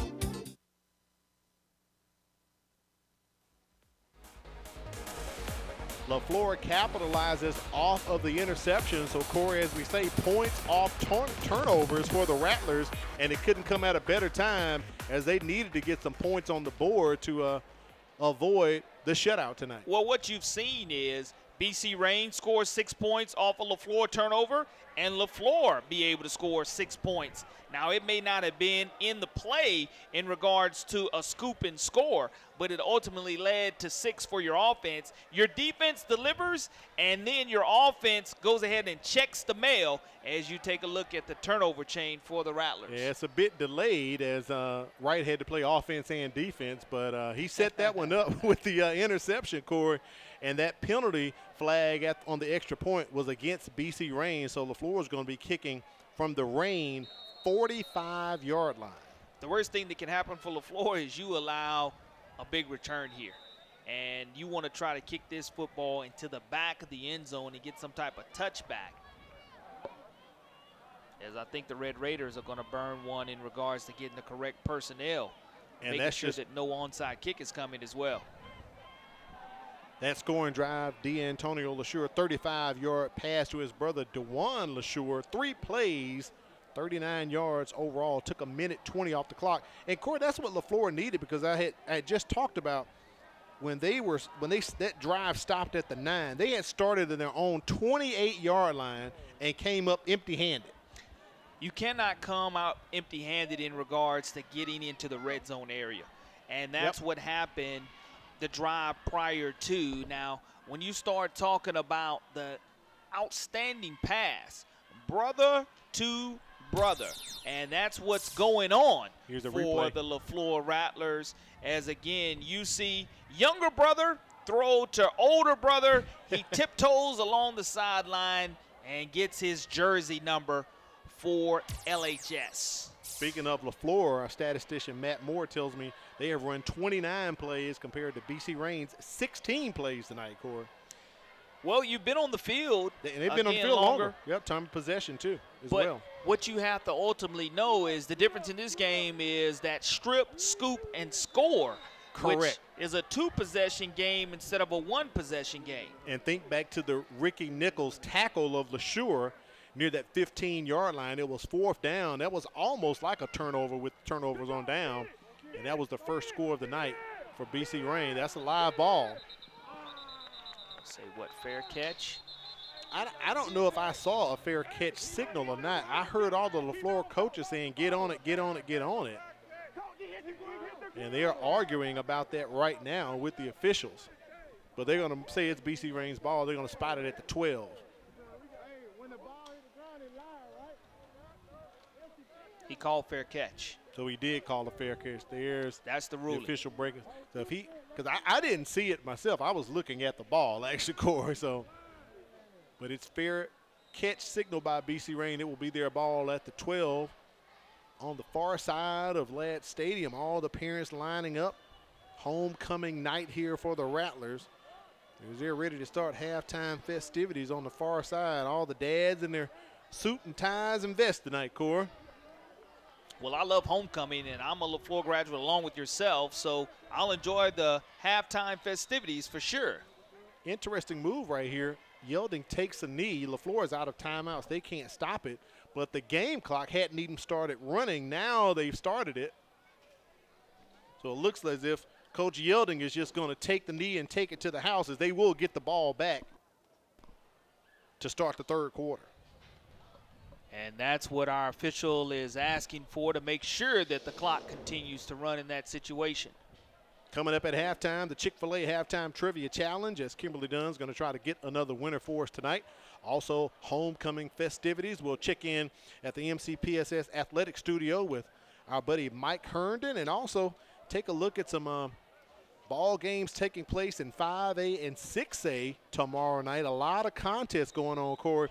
This is kind of the time of the year, especially in 5A and 6A. We have 9-team regions. It pretty much will come down to the last week to determine who's in and out of the playoffs. That's what I love about it. You start talking about the early region games and the ones that got away from you. There's nothing you can do about those, but at the same time, you learn the importance of taking it week by week in any region, in any classification in the entire state of Alabama. All right, let's take it down to the sidelines. Kimberly Dunn is with Leflore coach Renato Jackson. Coach Jackson, your team was able to score. Do you feel that that is going to help continue to motivate your team for the rest of the game in the second half? Yeah, I think, you know, we were glad to close the half with a touchdown off of a turnover. Yeah. We just got to limit our mistakes and penalties. We kind of shooting ourselves in the foot right now. So what adjustments are you going to make in order to secure the win in the end? We got to be able to stop the run, and we got to figure out why we can't run. I think if we can do those two things, we got a chance. All right, thank you so much, Coach. I'll let you get with your team. All right, thank you. And that explains the core. He's right about that. Got to stop shooting yourself in the foot. Well, again, you get down in that red zone area, you have to find a way to capitalize, and Leflore has found success throwing the football out of the wing tee, and that's going to be an answer for BC Rain to come up with in the second half. All right, halftime is headed your way. Keep it right here. You're watching a special Thursday night edition of the MCPSS High School Football Game of the Week. There's a lot to like about Mobile County Public Schools. What I enjoy about Mobile County School is the extra attention my teachers give us to help us learn. Teachers are liking their access to technology, and students are liking the quality of their education. I like the technology that's been incorporated into my education. And since 1826, you have trusted us to prepare your child for their future, and we like that. Mobile County Public Schools. We are learning today, leading tomorrow. High school students, are you looking for a way to become a better leader? Then the Junior Officers Training Corps may be what you're seeking. If you would like to develop self-reliance, learn ways to be more responsible, and improve your communication skills, you can do that and more when you register for the Junior Officers Training Corps. The JROTC program is available to all high school students in Mobile County. JROTC, we build a better you. Thank you. You're welcome. Ayla, hi. Oh, hi, Sierra. How are you? Good. How are things? Things couldn't be better. What do you mean? Well, I just started this new job as a school teacher with the Mobile County Public Schools, and it has been a life changer. Great benefits, the hours are great, and great students. Just overall, it's a great opportunity. Oh, wow. That sounds great. Yeah. I'm going to look into that. You should. For more information, visit mcpss.com/job opportunities.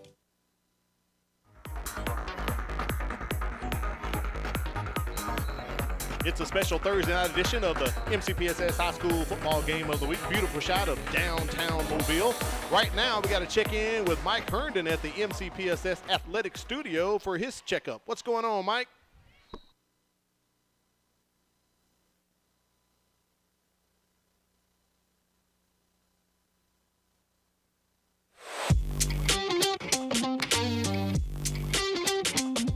Thanks, guys. I'm here with another Mobile County Public Schools sports update. Davidson cross-country standout Philip Parker posted another strong showing at the Faith Academy Boardwalk Challenge. He was 8th out of 112 runners with a time of 16:48.42. Alma Bryant's Jacob Auld finished 22nd, and Davidson's Macy Drews was 22nd on the girls' side. The Davidson boys finished 5th in the 18-team field, while the girls were 6th out of 12 teams. In high school volleyball this week, Baker defeated Davidson, Mary G. Montgomery dropped a pair of matches to Faith Academy and McGill-Tulane, and Theodore fell to Satsuma. Volleyball teams around the state begin postseason play this week. And in middle school football last week, Williamson defeated Alba 14-0, Sims topped Hankins 13-8, Lott got past Phillips 20-14, Scarborough defeated Pellins 19-6, Callaway Smith blanked North Mobile 24-0, Washington beat Mobile County Training School 22-6. Denton defeated Burns 6-0. Clarkshaw edged past Chastain Fournier 22-20. And Causey topped Grand Bay 28-12. Postseason play began today with Washington hosting Scarborough and Burns hosting Williamson in the semifinals. The championship game will be held next week. That's your MCPSS sports update for this week. Back to you, Alan Corey. Thank you, Mike. We do appreciate that. As we saw that graphic earlier, Scarborough once again in the championship game. Corey, they went undefeated last year and won the middle school championship, as a matter of fact. Trying to go back-to-back is hard to do, but you start talking about the successes of our middle school, you look at some of the incoming freshmen next year making immediate impact on a lot of these MCPSS schools. Speaking of impact, let's take a look at some ball games going to take place tomorrow in 5A and 6A. Some big contests coming up, as we talked about it before we went to the break. You know, we're down into region play right now, and every ball game is huge. Corey, you talked about it. You know, the ones that got away from you earlier, you can't go back and get them. But tomorrow night, that's a big one right there with Faith Academy and Williamson. And that game, Faith Academy-Williamson, will definitely determine whether the Williamson Lions are able to make the playoffs, whether Faith Academy and UMS set up a fantastic matchup to finish the contest. But, you know, you cannot take a week off in regards to, unless you do have a bye week. Like Gulf Shores, and go undefeated against the week bye. You are going to have to not take Alberta lightly. Correct. You can't take Central Nell lightly. Faith Academy at Williamson, that's going to be a spectacular contest. And for Williamson, their work isn't done. The last ball game of the season, they have to play at UMS Wright. So for the Lions, it's pretty much tough sledding. They know they need to get, you know, definitely 1 out of 2, but really getting 2 would really help them out, because these are region standing totals right there, win-loss totals. And if you're the Viger Wolves, you're here supporting the Leflore Rattlers tonight. Right. Yeah, you're hoping for them to have a great second half. Let's take it up to 6A Region 1. That's another 9-team region. As you look at the #1 team in the state, Saraland, they're off, and we can go ahead and say it. They're playing at Theodore next week. That's pretty much setting up for a doomsday scenario right there. But, you know, Theodore can't overlook McGill-Tulane, they've kind of surprised a lot of us coming out of nowhere and kind of regaining themselves as the season has developed. The Yellow Jackets have come on late, and again, they played that buzzsaw schedule early in the season, and now they're starting to find their rhythm. They're finding a lot of balance, and the defense is playing much better, and the Yellow Jackets are always in contention no matter what classification they're in. We saw Murphy pick up their first win against Robertsdale a couple weeks ago, and Baldwin County trying to pick up their first win as they will be playing here at Ladd Stadium tomorrow night. And Blount and St. Paul's going at it, and Spanish Fort and Robertsdale, as Robertsdale trying to get their first win if they can. But 6A Region 1 just as tight as 5A Region 1, Corey. Well, this year there's no question that these two regions, 5A and 6A, are some of the most competitive in the entire state of Alabama from a Region 1 standpoint. And again, I mentioned whether you look at 5A Region 1 or 6A Region 1, we always mention 6A Region 1 being the SEC West. Comparing it just like you have this year with Alabama and Mississippi State and Ole Miss continuing to battle one another. These 2 and 3 teams beat up on each other to where Region 1's 4 seed can go to any other region and in the playoffs and beat a 1 or 2 seed. Absolutely could. So there's a look at 5A and Region 1 schedules taking place tomorrow. We're going to take a break and come back and bring you the Chick-Fil-A Halftime Trivia Challenge right here for the MCPSS High School Football Game of the Week.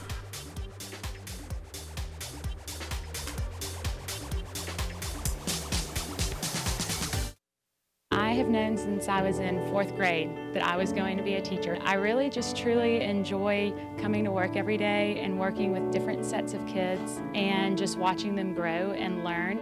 I couldn't see myself doing anything other than teaching children, being a part of children's lives, being able to inspire them in a way that some people just aren't able to do. And to know that every day is a new day, a new opportunity to make a difference in the child's life means everything to me.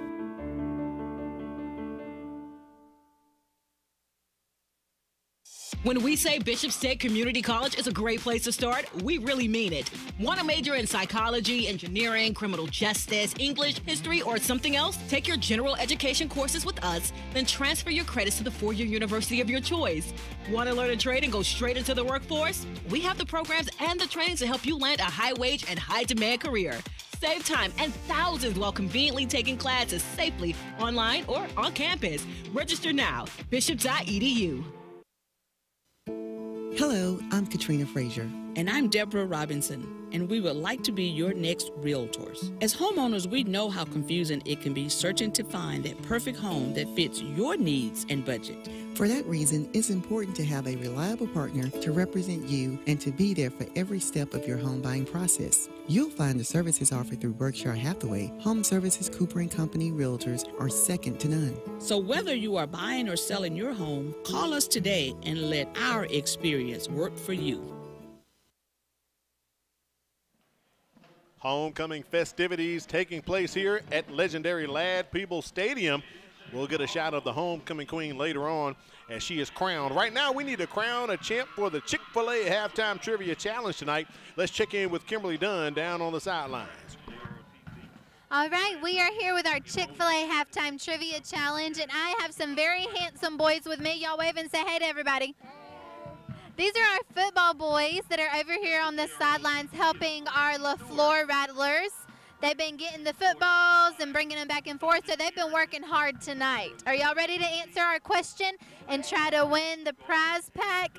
Y'all ready? Okay, here we go. Oh, and I want to ask you, what are your names and how old are you and what school do you go to? I'm going to start down here. My name is KJ. I play for, I go to St. Mary's, and I'm in 4th grade. My name is Mason, and I go to Holloway. My name is Carson. I go to Gilliard. My name is Tyler, and I go to Holloway. My name is Jerry McClendon. I'm in 4th grade, and I go to Forest Hill. My name is Trey, and I'm 9, and I'm in the 4th grade, and I go to Holloway. Awesome. All right. Are y'all ready for our question? Yeah. Okay, here we go. It says, which was the first country to use paper money, okay? Was it Mexico, China, Turkey, or Canada? What y'all think? Canada. Oh, that's close, but it's not Canada. All right, I'm going to say them again. Hold on, listen. Mexico, China, Turkey or Canada? China. What y'all think? Y'all gonna go with your man? China. Turkey? All right, raise your hand if you think it's Turkey. Raise your hand if you think it's China. All right, well, the ones that are correct, it is China. Let's go. All right, well, look, y'all did great. Y'all are a team, so y'all win together, okay? So here's our Chick-fil-A prize pack. You got some Chick-fil-A goodies. They're excited. All right, listen, y'all wave goodbye. Hey. Great job, Kimberly, right there, getting everyone hooked up with the Chick-fil-A. We'll take a break and come back and give you some stats and also revisit Corey's checklist for the MCPSS High School Football Game of the Week. If you're looking for fun, fashionable, and affordable jewelry, it's here. It's Paparazzi. We have a variety of colors and styles of bracelets, rings, necklaces, and earrings for all occasions and for every event.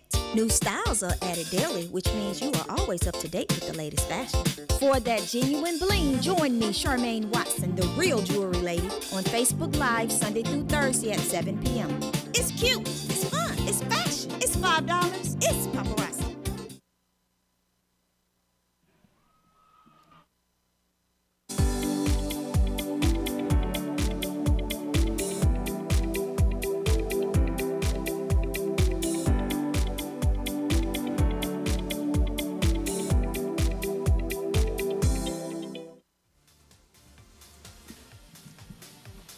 Homecoming festivities still taking place here at legendary Ladd Peoples Stadium. It's Al Weed and Corley Bounty on the sideline. It's Kimberly Dunn. Corey, time to take a look at first half statistics. Quite an interesting ball game that we had. At one point, BC Rain was up 20 to nothing in Leflore. Got a turnover and got some points on the board. Well, that's how you have to do it. I mean, you're able to capitalize. Again, I mentioned it's not the same scoring format that BC Rain was able to score points off of turnovers. The offense answered the bell in regards to controlling the clock and being able to find a way in this wing T offense to score offensively, throwing the football. When you start looking at the rushing yardage, Leflore with a 2-yard advantage, taking that wing T offense. The total yardage, 110 for Leflore, 74 for BC Rain. One turnover apiece. Right. The difference is when you start talking about penalties. Yep, right there. 6 for 45 for Leflore, and our score 20 to 7. And red zone opportunities are also critical for Leflore here in the second half. If they get in that red zone now, they must capitalize. Yeah, at one point, our statistician Matt Moore told me Leflore had run 29 plays to BC Rain's 16 plays. So pretty much they were handling time of possession. They just couldn't capitalize. And that one long drive, they got nothing out of it, Corey. When you get down, again, inside of that 20, and you find a way to extend it, especially fourth down and short yardage situation. Correct. You must find a way to move the chains because Leflore could find a way to get a first down inside of the goal line. And because of it, BC Rain, credit to Sean Burney and this defense for bowing up and stopping Leflore from getting into the red zone. But again, one penalty, one turnover apiece by both of these teams have led to 6 points, but on the scoreboard, BC Rain leads 20 to 7. Let's revisit your checklist for BC Rain because they are the visiting team, and there were some things you pointed out in your checklist that they needed to do to secure that win tonight. Absolutely. BC Rain needed to establish early momentum. They did that, jumping up 14 to 0 and then making it 20 to 0. And the reigning special teams, the missed extra point could come back to haunt the Red Raiders in the second half, and they needed to win the turnover battle. At first, they were winning the turnover battle, and the late turnover by the quarterback on the interception evened out that turnover battle. For Leflore, they had to be slithering snakes. And what did I mean by that? Their quarterback had to be able to find a way to go ahead and lead this wing T offense, and the running back, Singleton, also had to go ahead and get positive yardage. He's been able to do that. Limit penalties, Leflore, too many penalties so far in the first half, and they have to tackle at the point of attack. Yards after contact are going to be huge here in the second half for the Red Raiders offense. It sure is. Second half going to be headed your way shortly. Homecoming activities still taking place. We're going to take a break, and hopefully we'll come back and get a shot of the homecoming queen tonight here for Leflore. You're watching the MCPSS High School Football Game of the Week. Parents, if you have a child who will be 4 years of age on or before September 1st, 2023, then mark your calendar to register for the Mobile County Public Schools First Class Pre-K program. Online registration for the 2023-24 school year opens January 15th, so don't miss this opportunity. Log on to mcpss.com for more information and a complete listing of pre-K sites, screening, and selection info. First Class Pre-K registration, January 15th. Save the date. You've got questions? We got answers. mcpss.com. Whether it's attendance zones, school calendar, lunch menus, or registration information that you are looking for, you can find it right here. mcpss.com. You can also get the latest news and district-wide calendar information, and it's just a click away. So when you need to know, and you need to know right now, check us out, mcpss.com.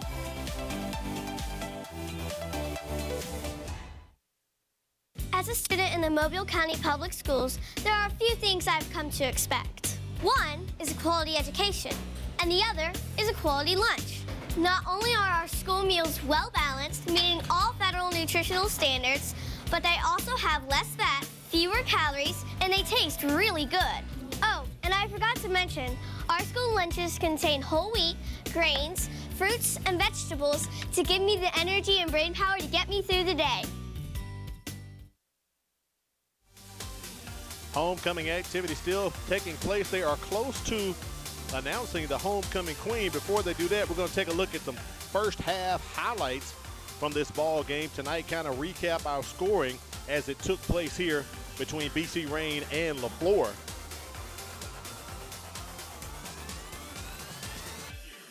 Here's that first run right there by Bryce Dowling as he barrels in, Corey. That put BC Rain on the board early. 4-yard touchdown run in great field position, and the Rattlers said, okay, we're going to try to run the football, bounce it to the outside, and the Red Raiders, you see 3 defenders take the Rattlers down, but not before Singleton gets positive yardage. Amari Yelding right here connecting with his receiver, and that was a 15-yard touchdown pass to Tristan Page, opened it up 14-0. And here comes that rip, the scoop, what's they call it? The can opener, Corey, as Bryce Dowling took it on to the house, 65 yards for BC Rain. Outstanding job, Bryce, looking around to make sure no one's chasing him, and he runs through the tape and is able to score 6 points for the Red Raiders off of that turnover. D'Antonio LaSure going across the middle right here as he connected with Tamatra Wright on that completion. Here's Yeldon again at quarterback. He drops back, spins the football, tries to step up into the pocket, and we saw Wright just moments ago make a big play on offense. He makes a big play on defense, high points of football, and it leads to a touchdown for Leflore. From LaSure to LaSure, and that puts Leflore on the board, and we're going to take it down to the field. I believe we have a shot of the homecoming queen right there as she has been announced along with her court as well, as the clock has hit 0 and the band and all the parents are coming off the field. And we'll take a quick break and come back and bring you the second half of this special Thursday night edition of the MCPSS High School Football Game of the Week. At Mobile County Public Schools, we believe it starts with us. That's why we offer Signature Academies. Hello, I'm Jordan Clark, and I'm in the Health Service Academy at John L. Leflore Magnet High School. My future career is to be an obstetrician gynecologist. With this academy, I'm learning firsthand from people already working in the industry. Shadowing them on the job really makes me want to study hard and work harder towards my career goals. Signature Academies are open to all students in Mobile County Public High Schools. Visit mcpss.com. At any given time, trauma can happen. And how we deal with it, and how we make peace with it, starts with me. With Project Thrive, I'm taking the pledge. I pledge to believe and support others experiencing trauma. Will you join Project Thrive and its team of partners who are working together to address issues of trauma? Take the pledge. Take a stand and let's make Mobile a trauma-informed community.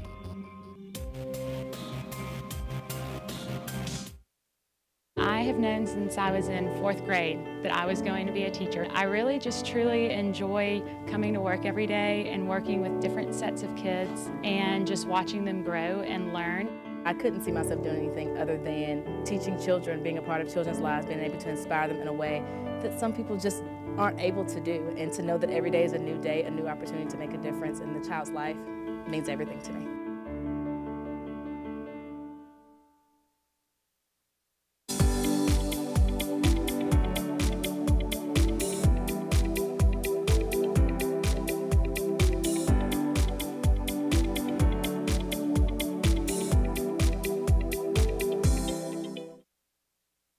If you're looking for fun, fashionable, and affordable jewelry, it's here. It's Paparazzi. We have a variety of colors and styles of bracelets, rings, necklaces, and earrings for all occasions and for every event. New styles are added daily, which means you are always up to date with the latest fashion. For that genuine bling, join me, Charmaine Watson, the real jewelry lady, on Facebook Live Sunday through Thursday at 7 p.m. It's cute, it's fun, it's fashion, it's $5, it's Paparazzi. Time festivities have wrapped up. Let's take it down to the sideline and check in with Kimberly Dunn and Coach Lawrence Yelding. Coach Yelding, what was the atmosphere like in the locker room during halftime? I mean, we just had to get our guys back in focus. You know, there towards the end of the half, they kind of made a little push on us. You know, did some things to get themselves back into play. Up until that point, I thought we were in control of it. But again, we let them back in it. So now we just got to come back and reestablish ourselves. You know, kind of try to impose our will on them a little bit, and trying to finish the game out. One of the things I said we had to do. Yeah. So what adjustments are you going to make in order to secure that win tonight? One of the things that we're going to have to do is look at, they start having a little success throwing the football. So we're going to try to help our corners out a little bit, going a little bit more too high stuff, kind of mix some coverages up, show one thing and do some different things, try to confuse the quarterback a little bit. Yes. All right, Coach, well, I'll let you get with your team. Best of luck to you. Yes, ma'am. Thank you. Thank you, Kimberly. We do appreciate that. Coach Yelding talked on some very good points right there, getting things ready for the second half. Also, make sure you get ready and mark your calendar. Friday, November 11th is Veterans Day. It's a Friday this year, Corey. Wow. So all schools and offices will be closed. It will definitely be a long weekend coming up for that one.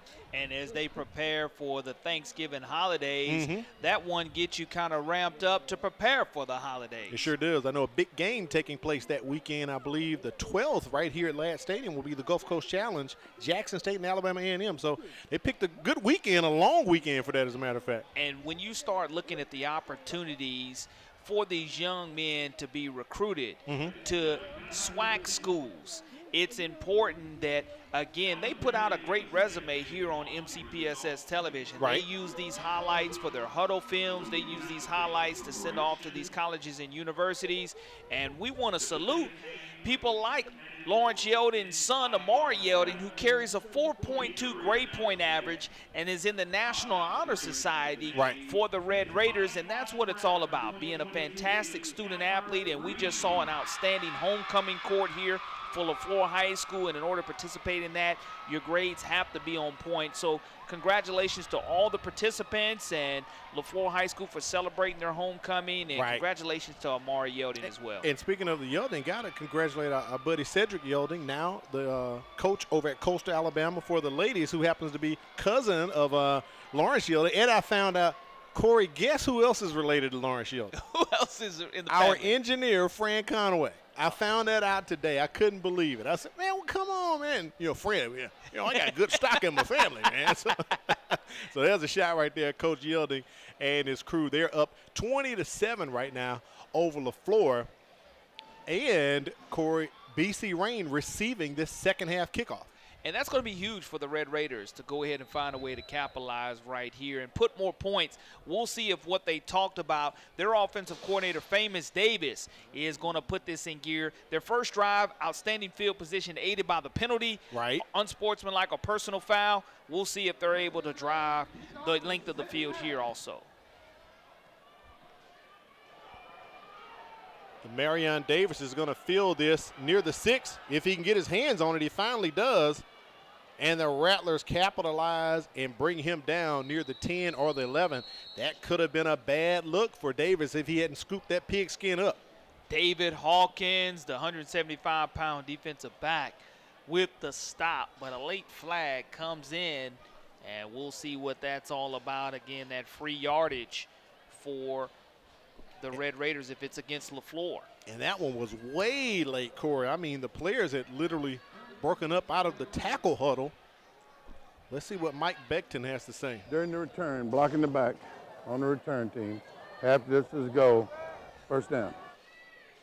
So that will penalize the Red Raiders, going to push them back as they start this drive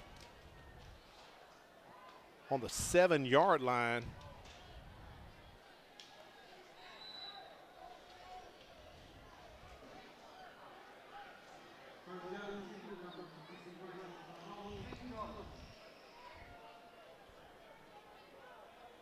Yielding back along with Bryce Dowdland, double stack receivers for the Red Raiders. They fake it to Dowdland, and Yielding has plenty of room as he crosses the 15 to 20, forced out of bounds at the 24-yard line. Nice play call right there by Thamus Davis. Great stiff arm and a great decision by Yielding to go ahead and pull that football and take what the defense was able to give him. The 6', 197-pound junior quarterback is able to get out of the shadows of their own end zone and pick up positive yardage on first down. 1st and 10, they're going to mark it at the 25, I believe.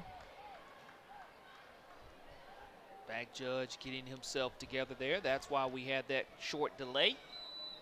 There we go. 1st and 10 coming up here. Ball sitting on the 25 of BC Rain.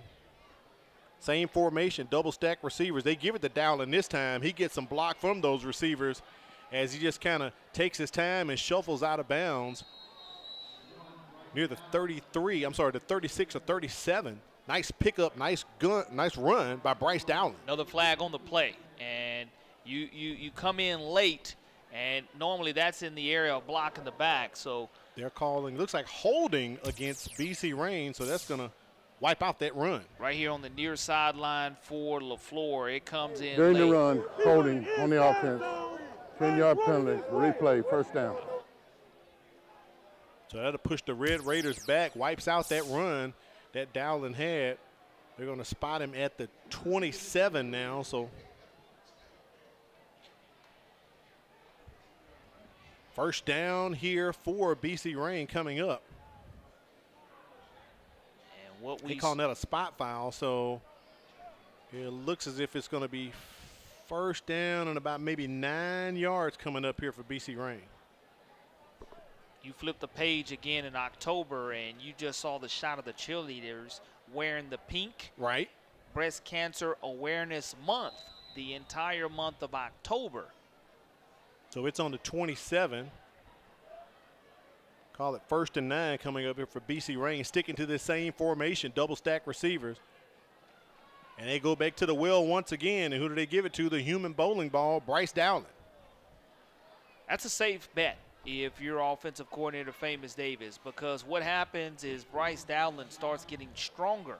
And the longer you allow this Leflore defense to stay on the field, the better off it is for Bryce and his running yardage. Coach Yeldon told me that Bryce Dowdland is a special kid. He's got Saturday potential. He's a smart runner, has great speed to hit the holes, and he will run over you as we have seen him do it a few times tonight. And Corey has a touchdown, but it's from the defensive standpoint off the scoop and score, not an offensive touchdown yet. 4-yard early. I'm sorry, yeah, did have the 4-yard early. That pass to Tristan Page, incomplete. Going to take BC Rain to 3rd down.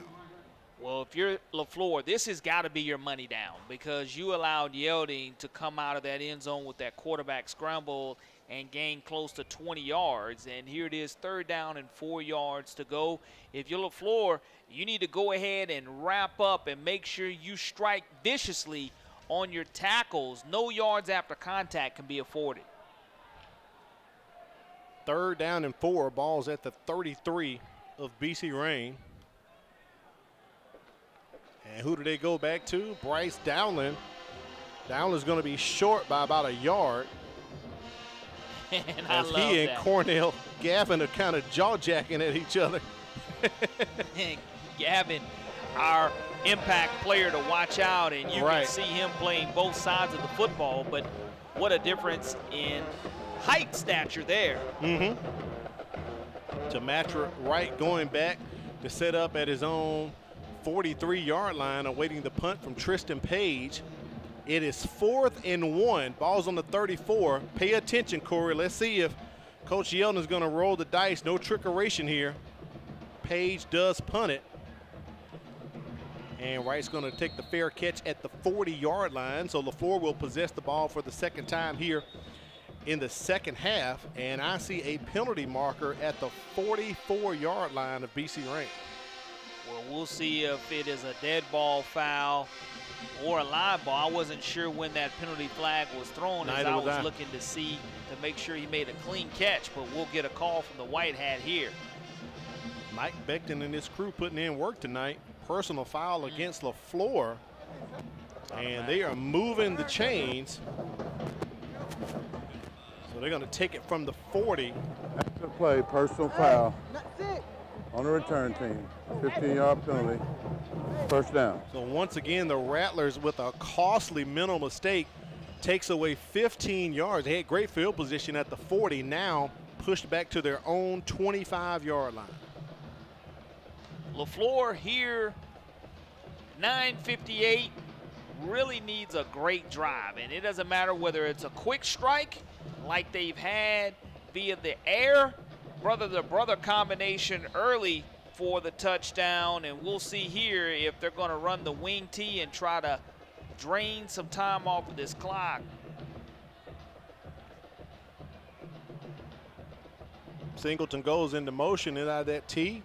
Picks it up, and he is tackled by Khalil Pirine for a loss way behind the line of scrimmage, Corey. I tell you what, if you're going to run the wing tee and defensively you know that you can go ahead and attack the open windows and the gaps, you will have a phenomenal tackle total, and Khalil Pirine probably has made his 7th or 8th tackle of the contest for the Red Raiders.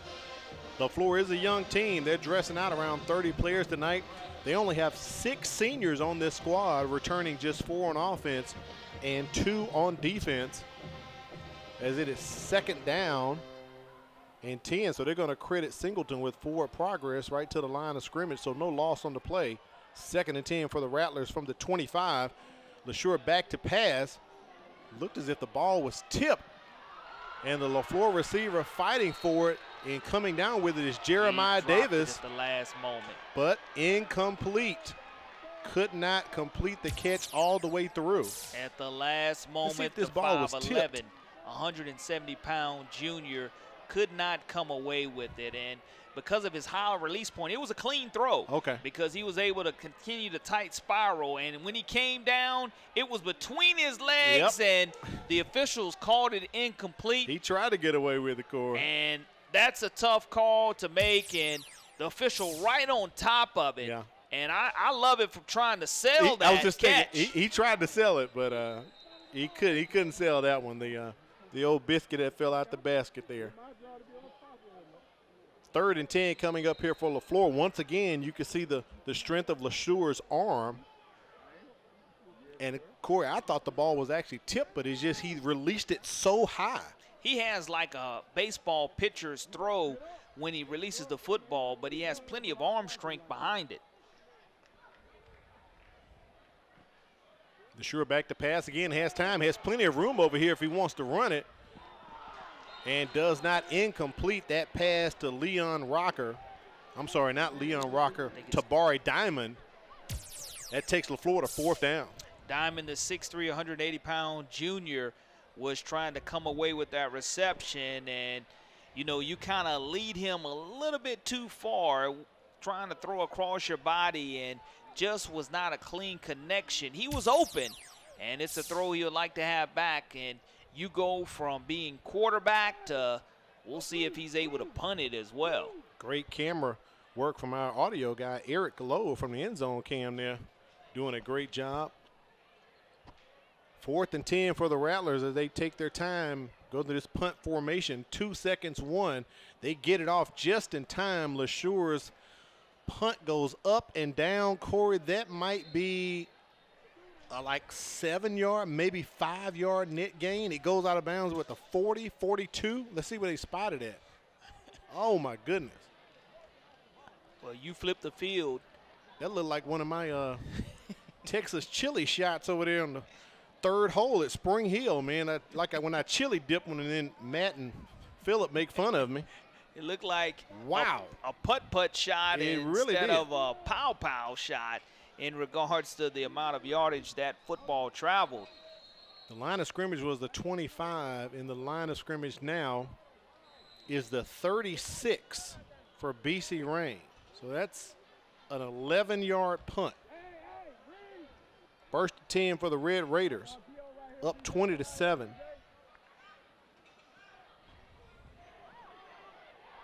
Dowling hauls it in. I didn't know if they were trying to set up a double pass, but you had a Rattler who kind of broke that up. I believe came in right up on Dowling, and he had to just eat it, Corey. Dowling, you see his upper body strength. He was going to turn it up regardless. And you start talking about, look how compact he is. You try to tackle him high, you have to throw him down from the shoulder pads. But when you start looking now at 2nd down and 10 yards to go for the Red Raiders, the Rattlers want to keep it at a long down and distance situation. No gain on the play. Dowling in the slot. Marion Davis to the left of Yeldon. They give it to Davis. He's a nice slasher runner. He's going to pick up about 9 or 10 on that carry. And that's going to be a 1st down for the Red Raiders off that run from Marion Davis. Jamarcus Coates, Keyshawn Blackman, Devontae Coates, Isaiah Hawthorne, and Jamar Petway do a wonderful job at the line of scrimmage, getting that push and opening up that hole for Davis. Raiders playing tempo, but that one goes nowhere as B.J. Pleasant and the Rattlers throw him for a loss. Well, Pleasant, again, has been very busy from his inside linebacker position tonight as a tackler for T.J. McCord's defense, and it's a big stop for Leflore anytime they're able to keep BC Rain at 2nd or 3rd and long. They have an opportunity to pin their ears back and come after Yeldon and make him try to throw another interception. 1-yard loss on the run. Takes BC Rain to 2nd and 11.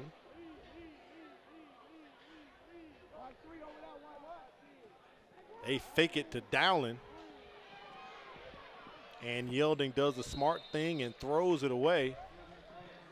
And Corey, it's going to be 3rd and long coming up here for the Red Raiders.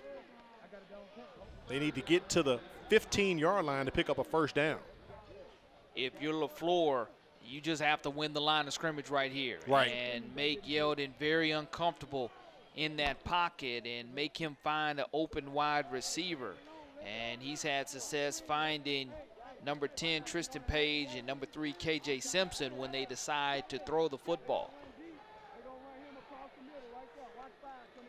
Trip receivers to the top for BC Rain.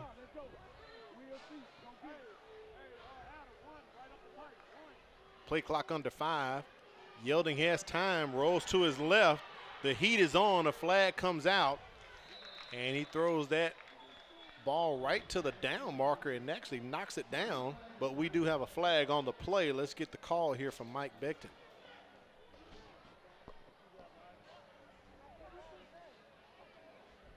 Hey, coach.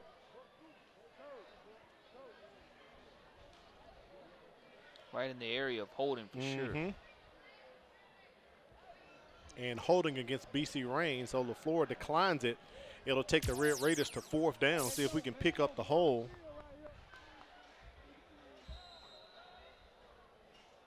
It could have been Dowling right there. Right in the middle, holding Neal. Gavin. Holding nose guard as well. So 4th down and 11 for the Red Raiders. They're going for it. Not wanting to attempt the field goal outside the range of Joel Hernandez. Yeldon rolling to his left. Here's the heat coming from the Rattlers, and he has to throw it away, so the Rattlers defense steps up And that drive comes to an end at the 26-yard line for BC Rain. Outstanding pressure for the Leflore Rattlers. Peter Mahan, 5'7", 180-pound player for Leflore, is able to make that pressure a little bit too much for Yeldon, and now Leflore having an opportunity to try to capitalize and has to do so early down and distance-wise. Coach Jackson told me, feels they have to stop the run. They got to stop Dowling. But most importantly, they got to cut down on the penalties and play a clean game, something they haven't done tonight, Corey. And it has not allowed them to take advantage of a lot of opportunities. So let's see from here on out what the Rattlers will do. That is a busted play. Fumble, scoop, and score. And that's a fumble scooped up and picked up by Ricky Nichols near the 27-yard line. And Nichols is going to score it. That is our second fumble touchdown tonight by BC Rain. You look at the wing tee, and they try to run a quick trap, and there was no clean exchange for the Leflore Rattlers. Singleton was not able to handle that football, and it just bounced right into the waiting Ricky Nichols' hands. And you look at that, a quick trap, and he wasn't able to handle it, wasn't able to get on top of it. Ricky Nichols is just waiting for it. That's smart, Corey. And he scoops it up, and he's going to go ahead and score this one.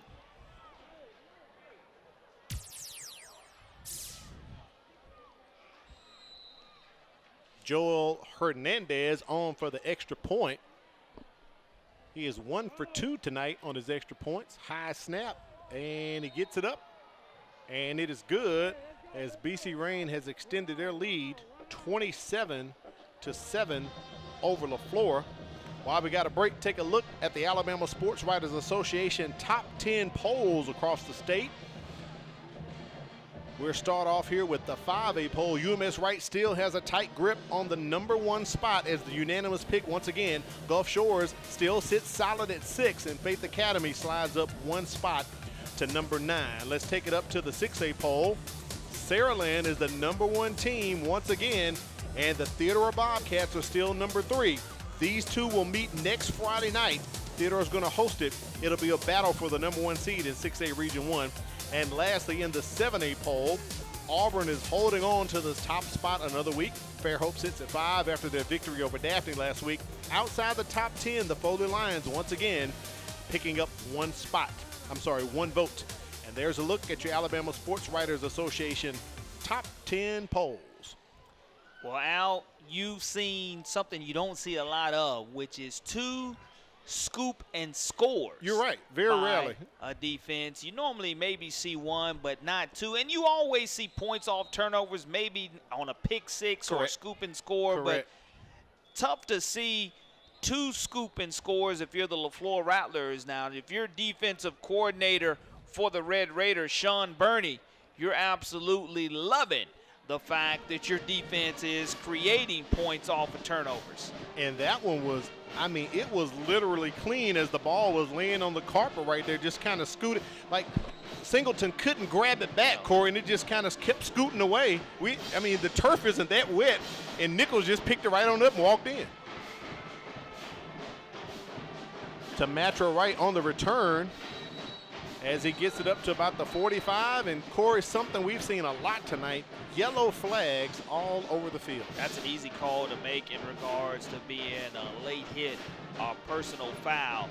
It'll put Leflore in great field position. They'll cross midfield after this penalty. And we mentioned that their inability to score the first time they were in the red zone. When you look at this return, coming right at the Leflore sidelines, you'll see that late hit by the Red Raiders. And Wright is out right there. Really that extra tug right there. It really was. Jordan Vines is the one who's going to be penalized, and they're going to talk about it in 15 free yards. Oh my goodness, I didn't see a block in the back. Corey LeBounty. Block in the back, on the return. 10-yard penalty. against Leflore, pushes the Rattlers back 10 yards. I'm looking at the screen. I'm in disbelief myself. And there's the personal foul. There it is. 15-yard penalty, going to be first down. I was waiting to definitely see that personal foul call for sure. There's a scoring drive. Ricky Nichols, 27-yard touchdown fumble recovery. Took 9 seconds. One play, 27 yards. I guess Mike Becton and his crew, they do it the old-fashioned way, Corey. They walk it off one way, then they walk it off the other way. Kind of like earlier when John Vila was like, where they going to call this holding? They called it a spot foul, and it was 1st and 9. I thought it was going to be right at the spot of the hold. But, hey, however you want to do it, Corey. Well, the biggest thing is by walking the yardage off, you guarantee that one may be a 10-yard, one may be a 15. You're making sure that you assess the correct yardage for sure. So it's 1st and 10, ball on the 47-yard line of BC Rain, near the halfway point of the 3rd quarter. It's Al Whedon, Corey LeBounty covering the sidelines. Kimberly Dunn, statistician Matt Moore on hand for this Thursday night edition of the MCPSS High School Football Game of the Week. LeSure comes out that tee looking to pass, has a lot of room, rolls to his right. Oh. And that's definitely going to be a late hit. We could see that one from here inside the press box at Ladd, as LeSure took a whopper from the Red Raiders defensive player. And you'll be able to see this on the far sidelines of BC Rain as he is about 2 yards out of bounds. You'll see the hit come up here late by Ricky Nichols. That was totally unnecessary. I know Coach Barney's not going to like that at all, defensive coordinator for the Red Raiders. After the play, personal foul, late hit out of bounds on the defense. 15-yard penalty results in a first down. Corey, we have had a lot of personal fouls tonight. Not one unsportsmanlike yet, but a ton of personal fouls. Coach Yeldon not happy with that call at all. He feels that Ricky was pushed into the quarterback, which caused that hit. The officials saw it differently, and it'll be 1st and 10 Leflore. That moves it up to the 36-yard line of BC Rain.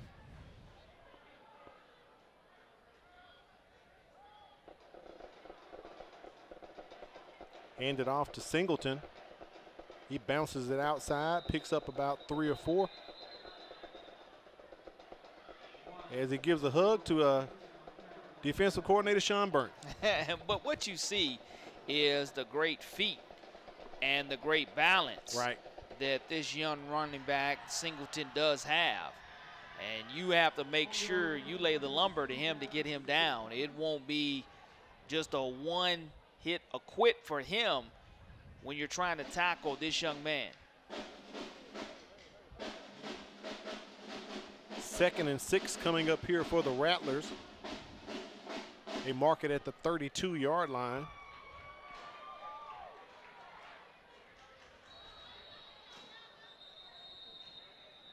And we have a stoppage in play. Looks as if Coach Renato Jackson is taking a timeout for Leflore, so he uses his first timeout at 5:25 remaining here in the 3rd quarter. Corey, what's your thoughts on the wing tee so far for Leflore?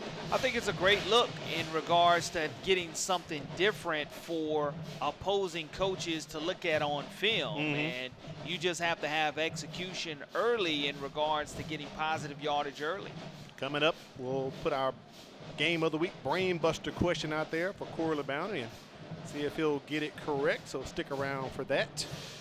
During this broadcast, Rain on top 27-7 right now. Had a chance to talk to Coach Jackson, and while I was over there, got a look at the stadium. Corey says the Tomanville area, they're excited about the new stadium going up. Construction still taking place over there near Figures Park, where they're going to have the stadium at as well. So this time next year, Leflore will probably be playing games in Tomanville.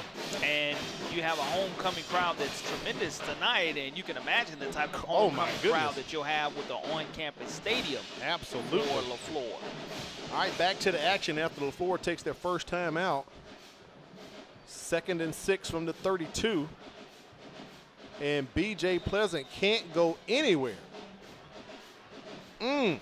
right on time. Ashton Wright, that is, for the Red Raiders, making another stop. And again, when you give that football to the up back, when the nose guard is not blocked, it's easy pickings for him. It's just one-on-one at the point of attack. Correction, that was Roderick Dortch on the carry, as he is met at the line of scrimmage by Ashton Wright.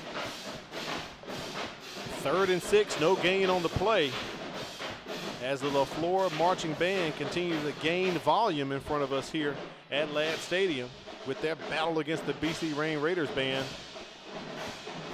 That's LeSure, DeJuan LeSure, the brother of D'Antonio. He may have picked up 3 or 4, but he'll be short of the first down. 4th down coming up here for the Rattlers. And the Red Raiders are going to have another Pirine.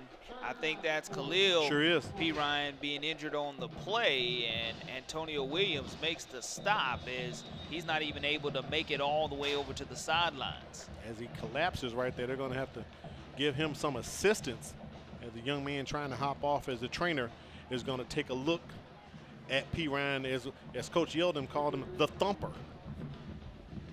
Hopefully it's just a cramp. Correct. For this outside linebacker who has been tremendously active tonight. We'll take an injury timeout and come back. You're watching the MCPSS High School Football Game of the Week.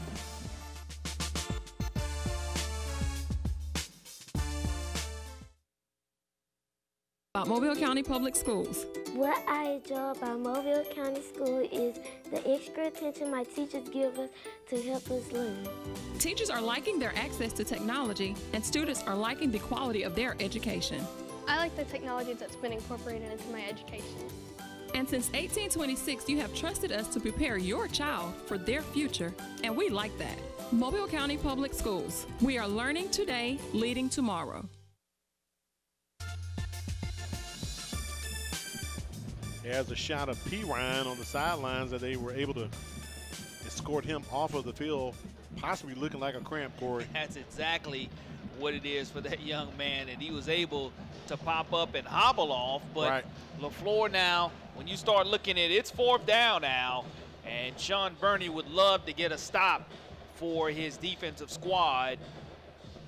Bryce Dowling in on defense here for the Red Raiders to replace Khalil Pirine. LeSure looking to throw, got a guy, completes the pass. That's to his brother, DeJuan LeSure. And we have a flag. I wonder if that may be a face mask committed, or a horse collar. Yes, sir. We're going to see what it's going to be, as LeSure was kind of weaving his way near the sideline. It was almost as if the Red Raiders couldn't tackle him or weren't trying to, but we were just kind of watch scoring. Going to grab him right by that left shoulder pad area underneath. There it is, yep. Easy call for the officials to make. So tack some more on there for LeFlore. During the run, horse collar on the defense. Half the distance to go, 1st down. All right, this is LeFlore's 2nd entrance into the red zone tonight.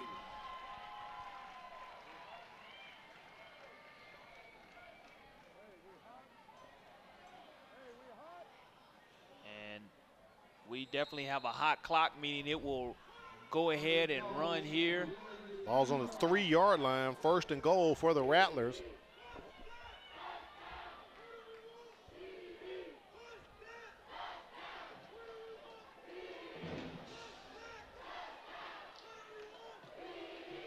LeSure with the handoff to Roderick Dortch. And the Red Raiders defensive line stiffens up. Maybe a gain of 1. Let's see if they give him credit for 1.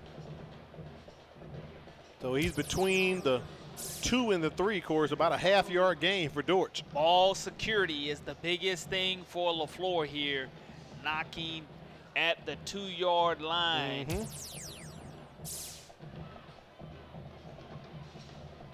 Second and goal coming up for the Rattlers, down 27-7. Homecoming night and senior night for LeFlore. LeSure just going to keep it, getting a little push from Dortch in his back. And let's see if the extra push will work. No signal, and there's a signal right there, so we'll give it a 2-yard run for D'Antonio LeSure. Right back in the game are the Leflore Rattlers. No quit in a Renardo Jackson type squad. And the offense goes ahead and capitalizes off of a huge play. And now here it is, the point after. Will they decide to go ahead and go for 2, or will they go ahead and kick the point after?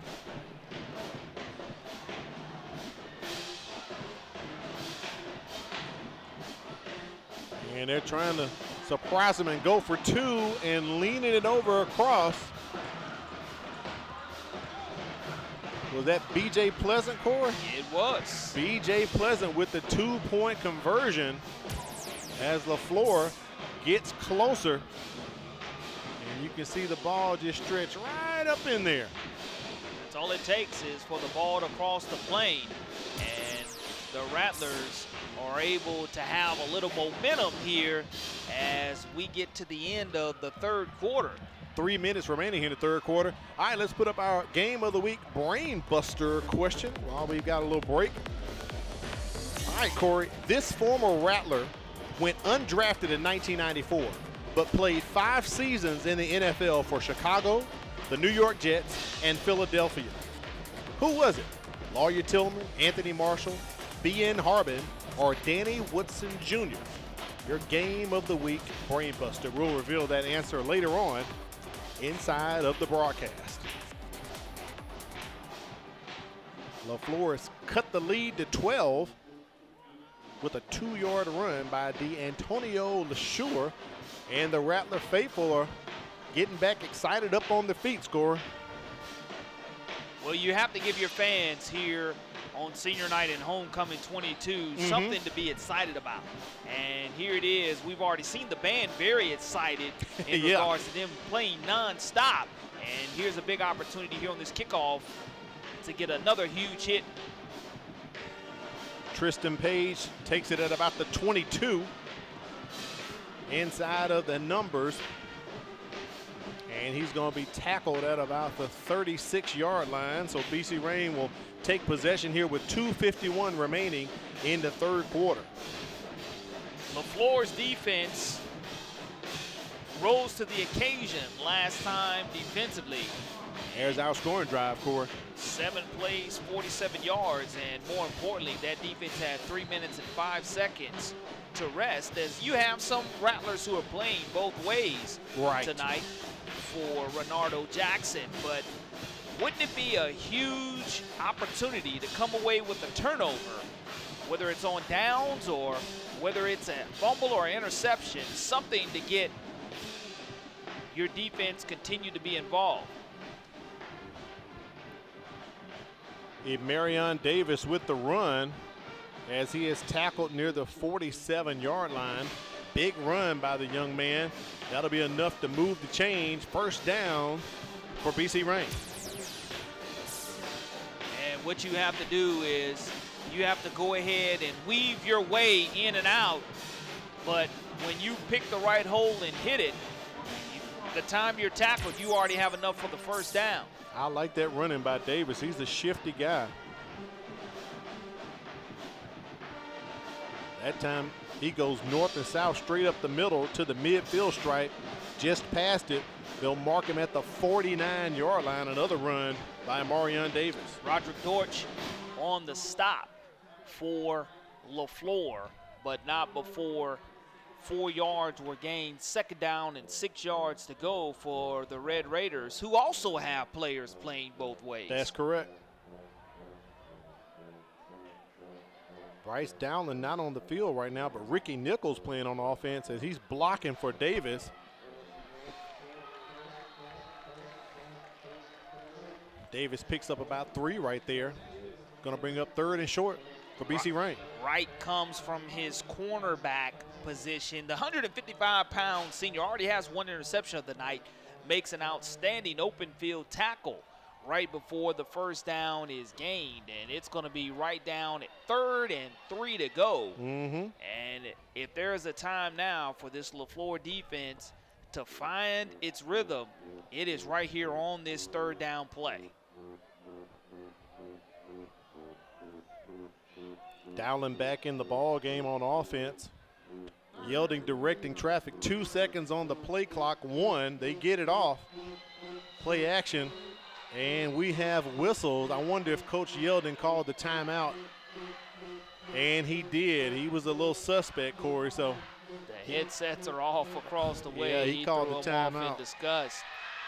But so that's Rain's first timeout here in the second half. 2 remaining for each of the teams as he wants to get the right play call. Because, Corey, I feel he probably sensed, the momentum has kind of went over to the Rattlers right now.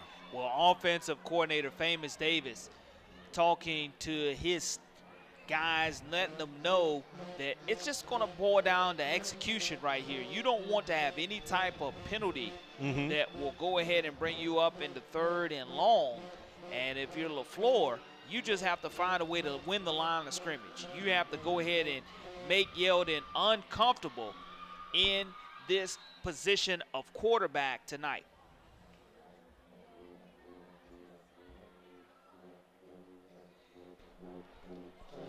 It's 3rd and 3 coming up here. Big play for the Red Raiders.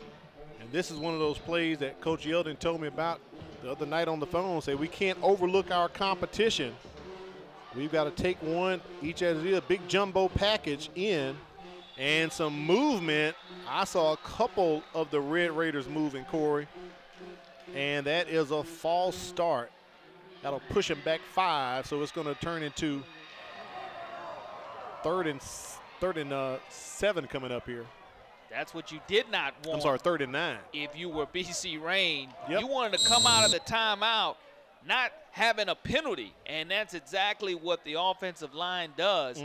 Makes it where now you're looking at 3rd and 8, a long 8 yards to go, Al, for the Red Raiders. And if you're Leflore, you want to find a way to get that penetration right up the middle as Cornel Gavin, Jamar Curtsey, and Jeremiah Conley up front putting pressure. It looks as if they were trying to set up a screen, and Dowling ran outside rather than running into the flat, and Yelding just throws it away. Somewhat of a busted play for the Red Raiders. Coach Yelding upset with that execution right there, as Tamatra Wright's going to go back and try to field this punt coming up. If you're Leflore, go ahead and field this punt cleanly. On the last couple of special teams played, we've had some type of yellow flag to be thrown, whether it's a block the back or a holding. You just have to make sure that you don't commit a penalty here to give BC Rain a first or a fresh set of downs. Page gets the punt off. Wright's going to field it at the 17, cuts back to the inside, and he's brought down near the 35-yard line. Got to thank the folks over there at Firehouse Subs, where for a limited time, get your Italian favorites for $6.99. Choose from the medium Firehouse meatball or Italian, but it's for a limited time only, so visit our friends Jim and Susie Sherman at the Greenlight Road location. Firehouse Subs, enjoy more subs and save more lives. Also thanks to BSN Sports, where you can get team apparel and equipment from baseball to volleyball and all sports in between. BSN Sports, the heart of the game, online at bsnsports.com. Leflore gets the ball here at the 38, Corey. It's going to be huge here, this wing tee. You've had success passing the ball and Singleton running it. Rattlers back to throw, going deep. Incomplete as he was trying to get that one to Tamatra Wright. And that's a throw that he made earlier to Wright, where the ball was inbounds and giving your wide receiver an opportunity to come away and make that catch. So that's the biggest thing. When you're running this wing tee, and again, you know your corners are not pressing or playing hard coverage at the line of scrimmage, what you have to make sure is you put a ball in play for your wide receivers and give them an opportunity to go up and catch it. 2nd down and 10 coming up here for the Rattlers. 30 seconds remaining in the 3rd quarter. They hand off to Singleton.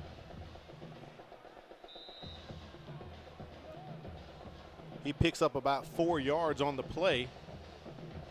Going to take Leflore to 3rd down and long, and I believe that will be our last play of the 3rd quarter. Leflore does not have to snap the ball. They can just let the the game clock run out.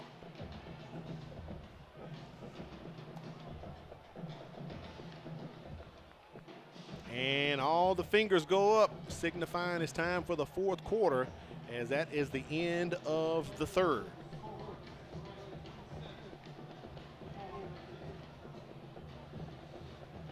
BC Rain on top, 27-15. You're watching the MCPSS High School Football Game of the Week. Al Weed and Corey LeBounty, and on the sidelines, Kimberly Dunn. All right, Corey, we put up the question. Let's put the question up. But unlike last week, let's don't reveal the answer so quick, because, man, you didn't even have to think about it last week. All right, Corey, this former Rattler went undrafted in 1994, but played 5 seasons in the NFL for Chicago, the New York Jets, and Philadelphia. Is it Lawyer Tillman, Anthony Marshall, B.N. Harbin, or Danny Woodson Jr.? Well, I tell you, Lawyer Tillman was very special. But I really like Anthony Marshall, and he is in the Leflore Athletic Hall of Fame for a reason. I'm going to go Anthony Marshall. Corey's going with B. We know he loves C. Let's see. And you're correct. It is Anthony Marshall. Good job, Corey LeBounty. Good job. You know, Anthony Marshall is one of those guys who did a tremendous job being a Bayou Bengal. Played his ball at LSU, sure did. And, again, made his mark in the NFL as well. LeSure back to throw, has plenty of time. And that pass tipped as it was intended to his brother once again, but one of the Red Raiders got close to it. And the Rattler fans breathe a sigh like, oh my goodness. And he knows he needed to come down with it. He had it. Let's take a look at that again if we can. He had him on replay to see exactly why the younger LeSure's pass did not go completed to his older brother. And you start looking at a seam route right at the leg. He just didn't catch it. Maybe that hand going up distracted him. Threw his timing off for the young man. Tristan Page back to receive this punt, who also happens to punt for the BC Rain Red Raiders. And we have a flag on the play near the 40-yard line here in front of the Leflore bench. That's going to push the Rattlers back.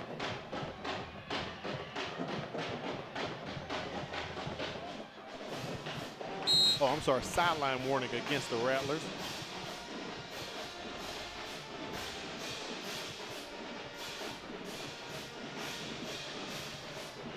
So right now, BC Rain not putting anyone back. A high snap. The fake is on. LeSure takes off. And he goes out of bounds at the line of scrimmage near the 37, and Corey on the far side near the 30. As you can see, a flag comes out. Well, I know that LeSure does not run a 4.2 40, but I don't really know if he had an opportunity to throw that one down the field or not, but he must have saw something field level that we didn't see here high atop the press box area. But there is a flag on the play. Take a look at the replay. The snap was high. I thought he was still going to try to punt it, but no, the fake was on because he immediately went to throw. Never cocked his arm back to throw it either. Let's see what Mike Beckton has to say. Personal foul on the offense. That put in the time. So it'll be turnover on downs. A personal foul against Leflore. Once again, Corey, we've had that called a lot tonight. And the Rattlers are doing their Rattler cadence, but the offense is not in cadence right now, taking advantage of the opportunities that have been given to them by this BC Rain Red Raider offense, and BC Rain's going to take over at the Rattler 32-yard line. So ball over on downs. Great field position coming up here for the Red Raiders. And we have a stoppage as we approach 9:30, and I believe it is a false start. On the offense, 5-yard penalty, remains first down. Pushes BC Rain back 5 yards. 11:44 to go here, Al. And it's been one of those situations to where it's not been the cleanest of games that have been played this entire season for sure. By both teams, has not been a clean game at all. 1st and 15. Ball's on the 37-yard line of Leflore. They give it to Dowling. He gets just past, just inside of the line of scrimmage. Looks like they're going to mark him at the 30-yard line. Nice 7-yard run by Bryce Dowling. And we mentioned that BC Rain has some of the players playing both ways. We've seen Dowling at linebacker. We've seen him at running back and playing special teams when he needs to, but a tremendous downhill runner for sure. Has 2 scores tonight, 1 on defense and 1 on offense. As Yielding's looking to the sideline, play clock's at 10.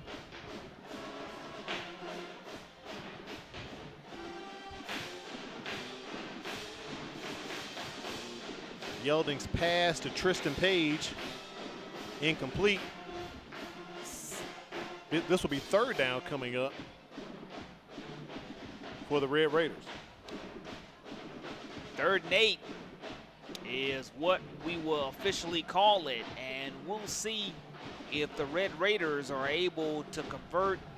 If they are able to get the 1st down, they'll be close to getting into red zone territory, and they're looking to go ahead and catch Leflore really slipping defensively for being on the field a long time here in the 2nd half. They fake it to Dowling. Yeldon keeps it up the middle. He goes, and he's going to take it to a house for a 30-yard touchdown run. I'm sorry, 33-yard touchdown run for Amari Yeldon. On 3rd down and 8, it is a 30-yard touchdown Yeah, that's a 30-yard run. On 3rd and 8. So you have to be tremendously excited if you're Amari Yeldon, knowing that you just didn't run the 40-yard dash, but you surely ran the 30-yard dash and was able to go ahead and cash in as the quarterback for the Red Raiders. He did a little bobbing and weaving there, Corey. It just wasn't a straight line run.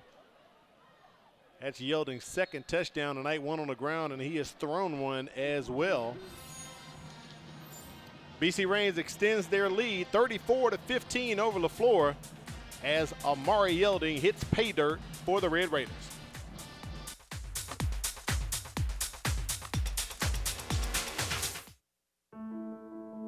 A teacher is one of the biggest investors in a community. They impact the lives of those we value the most. Teachers share knowledge which helps shape and mold our future leaders. Teachers show direction and help build a sense of purpose. Are you ready to make a change? For more information on teaching opportunities, teacher incentives, or to apply with the Mobile County Public Schools, log on to www.mcpss.com.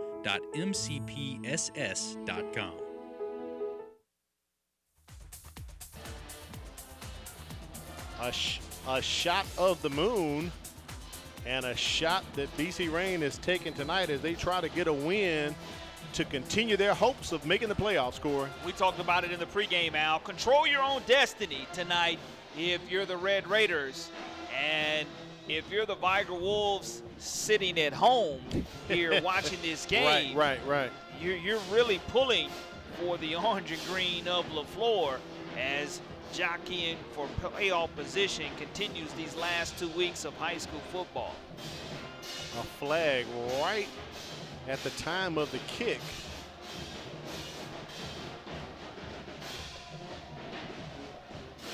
And we'll have a re-kick here by BC Rain as the bands continue to go at it tonight.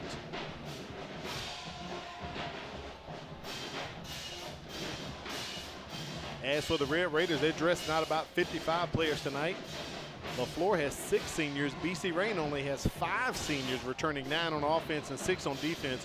Both of these squads are young squads, Corey, for the most part. So there's some future. We're going to continue calling a few of these names in the upcoming years. Well, I love that. And P. Ryan's kick is going to be a live ball that's going to go out of bounds. Out of bounds. Ultimately going to lead to a penalty on that kickoff. Let's see if Coach Jackson will force him to kick it again, or he'll just take the yardage off the penalty. As Mike Beckton and the crew are walking it up.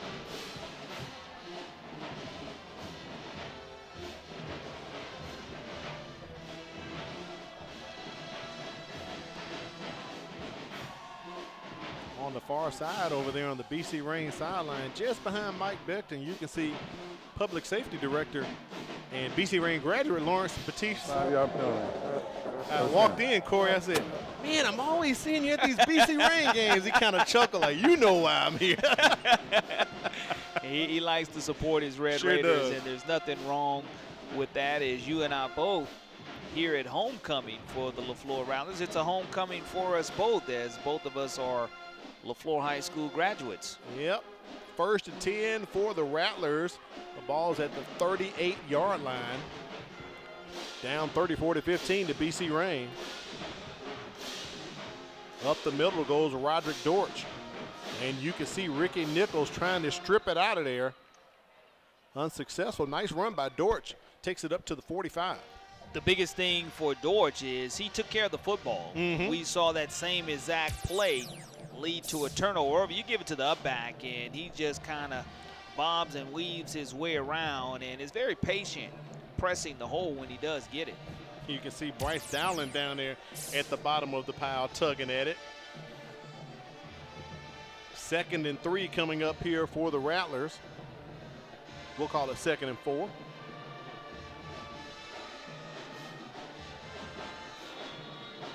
And that may be a false start. Looks like the right tackle moved as LeSure reassures his right tackle.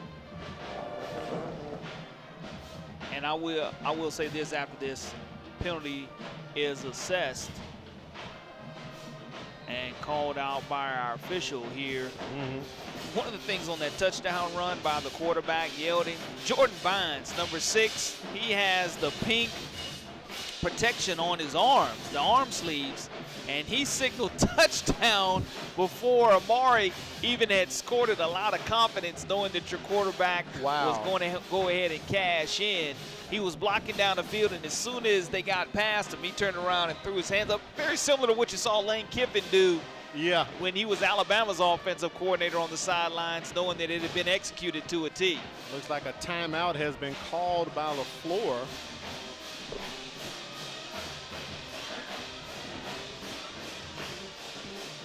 I believe, Coach Renato Jackson has called his 2nd timeout here in the 4th quarter, so we'll have a break right here as he wants to talk things over. Well, he wants the band to quiet down a little bit. Oh, that's what it is. They're waving up top. Next week, we're taking it down to Bobcat country. This is going to be a big one, Corey. Saraland and Theodore going head-to-head. Saraland is off, and Theodore has to play McGill-Tulane tomorrow night, so this will be a big ball game. We'll be on Friday night with our pregame kickoff at 6:50. Looking forward to that one. Yeah, absolutely. It's going to be one of the elite contests of the 2022 football season. Absolutely. You'll have the top 2 teams in 6A Region 1, the top 2 teams that possibly could see each other twice in the playoffs, but nonetheless a tremendous amount of athletes, Division I prospects on the field, and that's what Renato Jackson called that timeout for. He wanted to quiet down the band because they couldn't hear, and they wanted to make sure that when Leflore has the ball, the band stops playing. LeSure back to throw, has plenty of time, throws it into triple coverage, trying to get it to his brother, and a flag comes in after the play near the 31-yard line of BC Reign. See what the call is going to be from Mike Beckton and the crew. As Leflore went over the top. Defense. Trying to get a big chunk play right there. Holding called against BC Reign. And I tell you who won't stop playing while Leflore has the football is BC Reign's 10-yard penalty yard results in a 1st down. You are right about that, Corey, because they are going at it right now. As we get a shot from our camera guys. That was a good observation. They immediately started playing when Leflore stopped.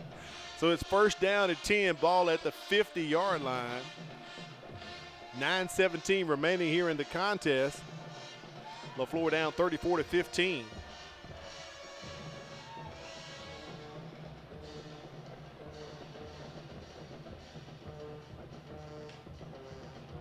The pitch out to DeJuan LeSure as he breaks it inside of the 40, inside of the 35. Nice run by LeSure. And the offensive line continuing to get a great push. As you look at that replay, LeSure does a wonderful job of staying in bounds and getting as many extra yards as he could.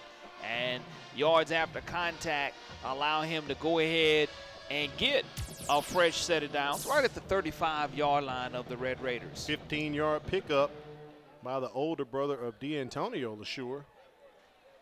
First and 10 for Leflore. Ball at the BC Rain 35-yard line. As you can hear the Leflore coaches telling the kids to let's go, let's go. Play clock approaching 15 seconds.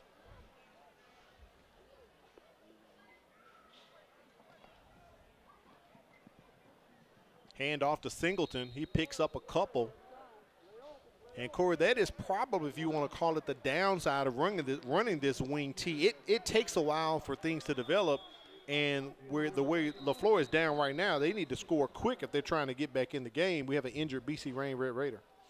And I agree with you there, Al, in regards to Zion Hill trying to pop up after I believe he's catching a small cramp. It's still, even though the temperature's dropping now to 63 degrees, if you didn't hydrate properly and you're playing both ways or continue to be on the field a long time, those cramps can come up and get you. But more importantly for Leflore, if you're going to get this time of possession and take a long time to ground and pound with this wing T, you have to put points on the board. Correct. You don't want to come up empty with time of possession ticking right now in your favor, but the scoreboard not looking that way. 2nd and 6, balls at the 31. LeSure back to pass. Pressure's coming on him. He's outside of the numbers. And it's just going to step out of bounds. And a late flag coming in from white hat Mike Beckton.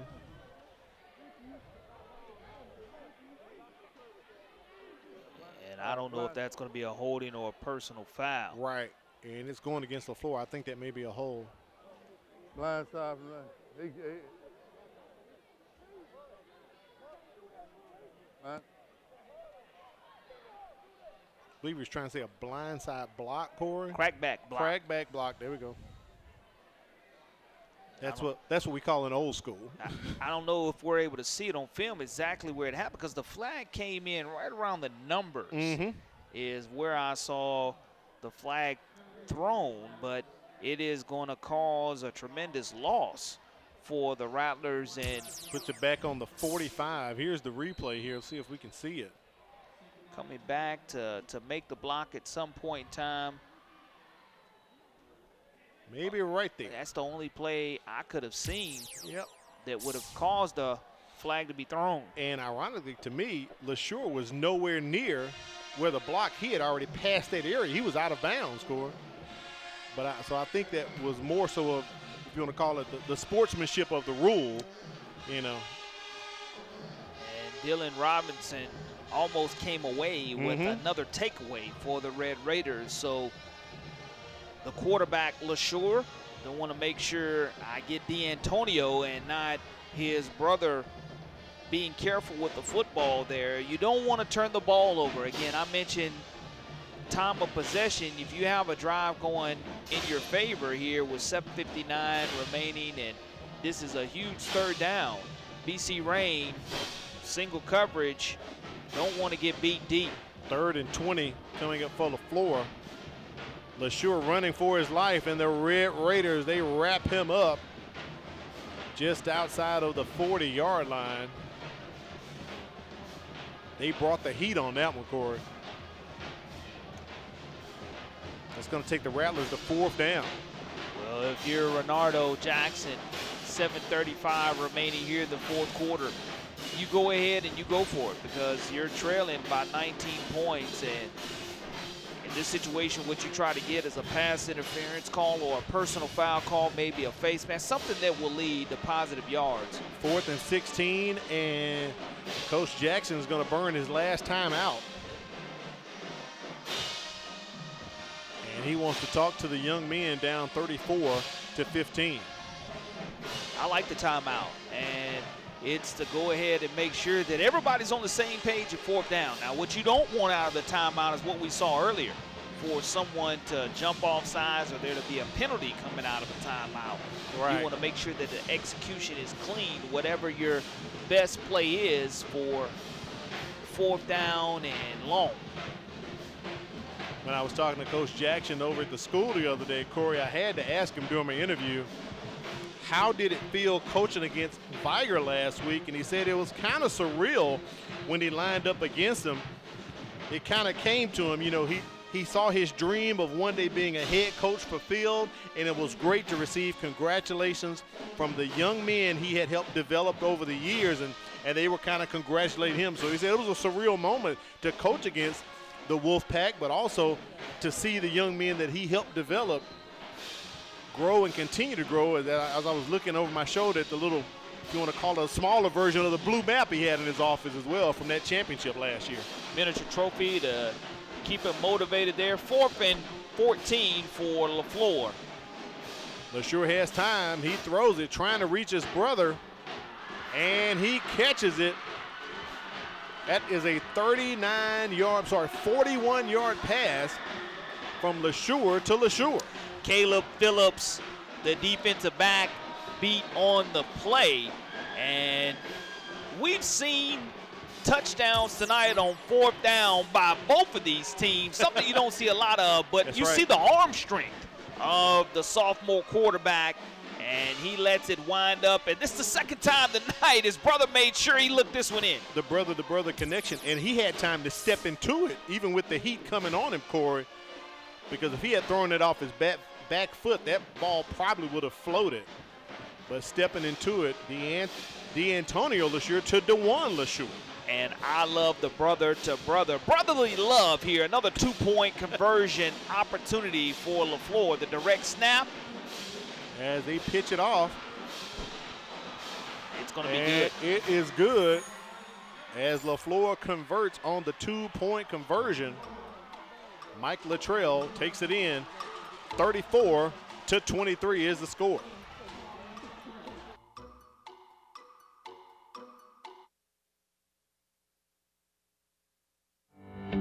If you look at the numbers, Mobile County Public Schools is making great strides.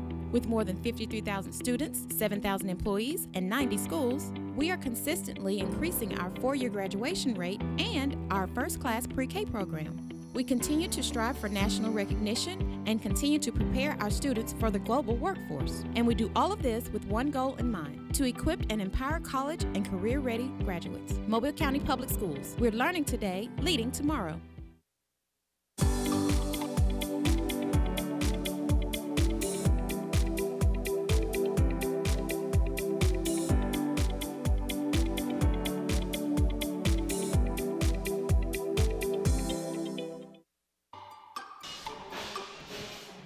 Leflore has scored again, 34-23. Corey, they have the fight in them. They're not giving up tonight. Well, Leflore's Coach Jackson said, now you can strike up the band and make as much noise as you want to in regards to celebrating that touchdown pass. The Rattlers now trailing 23-34 with still plenty of time remaining. And if you're BC Rain, you don't want to bail out on this kick. Be aware of the onside kick that could be coming, but you're BC Rain. Don't let momentum strike you down. And there it is, 10 yards, and right on it, Ricky Nichols at the 49-yard line as the Rattlers try to swag surf an onside kick and take advantage of BC Rain. All right, well, you knew it had to be coming because that's how you steal points. And you put your sure hands guy out there. Ricky Nichols already has one scoop and scored defensively. And and he goes ahead and is on the sure hands team and is able to cover that up. Now, we'll see if the Red Raiders are able to do anything with it. In great field position when that onside kick does not go your way. Rattlers down 11, 7:09 remaining here in the ball game.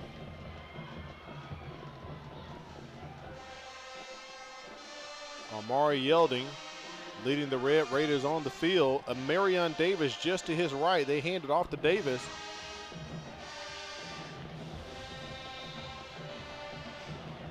He picks up about 2 or 3.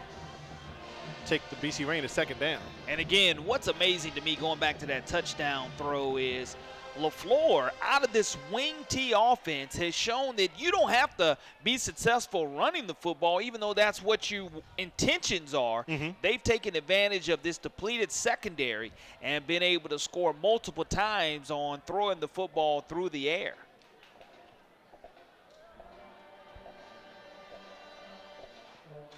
Second and 7 coming up here for BC Rain. Trip receivers to the bottom, but they give it to Bryce Dowling as he is chased by the Rattlers. Reverses field. Past the 40 and just steps out of bounds near the 38 or 37 yard line. That's a first down and it'll move the sticks. Bryce Dowling reverses field and shows his ability to go ahead and scamper. You see him run towards BC Rain's sidelines and then cuts back because there's nothing there. And the poor pursuit angles of the Leflore defensive secondary allows Bryce as he tries to deliver the nasty stiff arm at the end. They're going to place it at the 38 yard line of Leflore. First and 10 for BC Rain.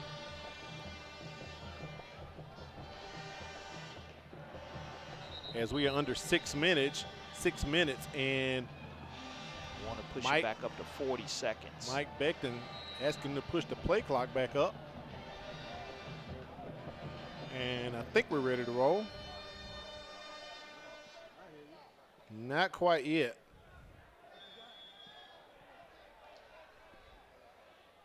I think he wants some more time on the game and I clock. believe Coach Ronaldo Jackson wants some more time on the game clock as well.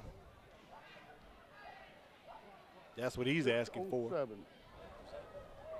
6:07, we're good. And the game clock has been adjusted to 6:07, and we are ready to play. First and 10, ball's on the 38. Trip receivers to the near side, on the short side of the field as well. Takes it out the belly of Davis, and look at Amari Yelding. One guy to beat, he pushes him out of bounds just outside of the 5. Let's see where they mark him out at. Looks like about the 3 yard line where Yelding stepped out. Nice play call. Yep. Second time we've seen him score a 30-yard touchdown run in very similar fashion. And he's going to be marked out in red zone territory. First and goal to go for the Red Raiders. Yeah, it's on the 3 yard line. Fake it to Davis. Yelding keeps it. Does a little spin move. That one goes nowhere, Corey. But that was a big run by Yelding.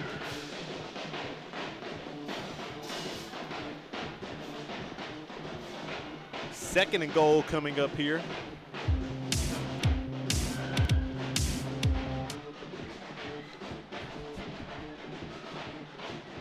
As the Leflore Rattlers band continues to play on.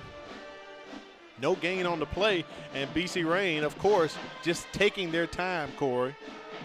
Play clock approaching 10 seconds.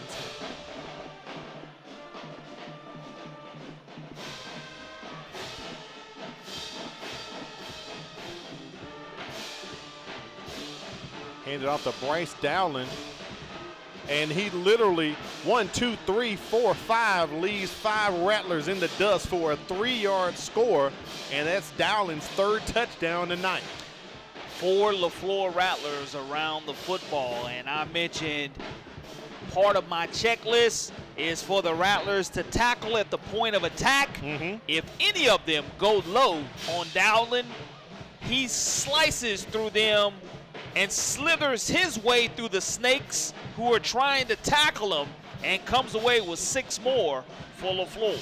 Hernandez's kick is up and good, and I really thought they had him, Corey, but he got right on through as we look at the replay.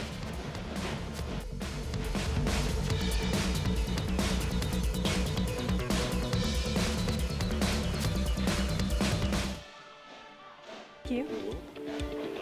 Ayla, hi. Oh, hi, Sierra. How are you? Good. How are things? Things couldn't be better. What do you mean? Well, I just started this new job as a school teacher with the Mobile County Public Schools, and it has been a life changer. Great benefits, the hours are great, and great students. Just overall, it's a great opportunity. Oh, wow, that sounds great. Yeah. I'm going to look into that. You should. For more information, visit mcpss.com/job opportunities. Bryce Dowling with his third score of the night, Corey. 1 on defense, 2 on offense for the young man as he continues to pile up big numbers.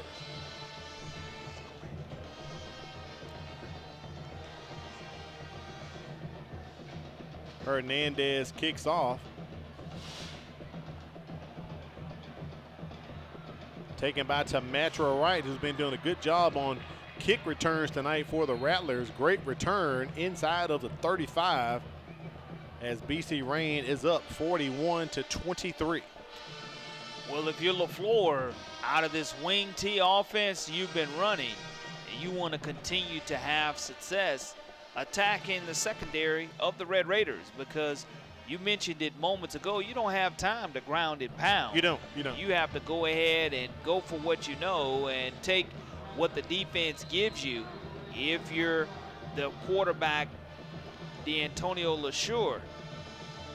No wing team here, Corey. They're going straight gun, trip receivers to the top as Roderick Dortch checks in just to the right of LeSure.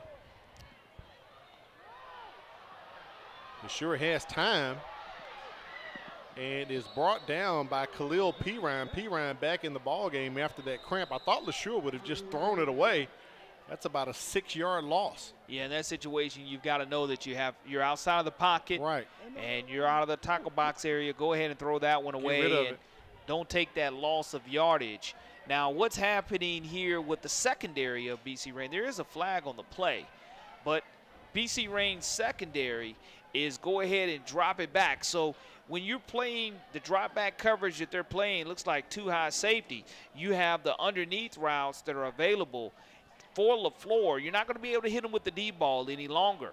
You've done enough damage doing that throughout the contest. So look for anything in the intermediate, the 5 to 7 yard area, your check downs, right, or what's very important for your quarterback to make as well.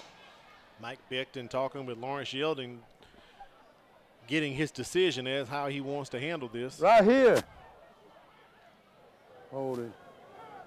That penalty's refused. Second down.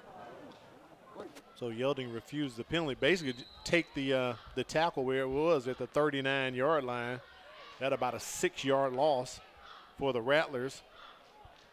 Second and long coming up for Leflore. They're scheduled to be at Citronelle next week and at Faith Academy to wrap up their season. Pass completed to DeJuan LeSure. I like that route, Al.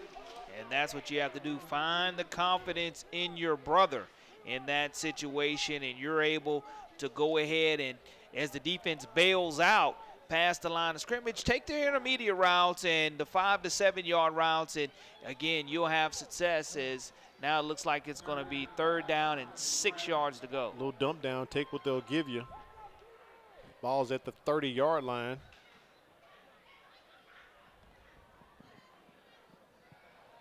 LeSure has time. Incomplete.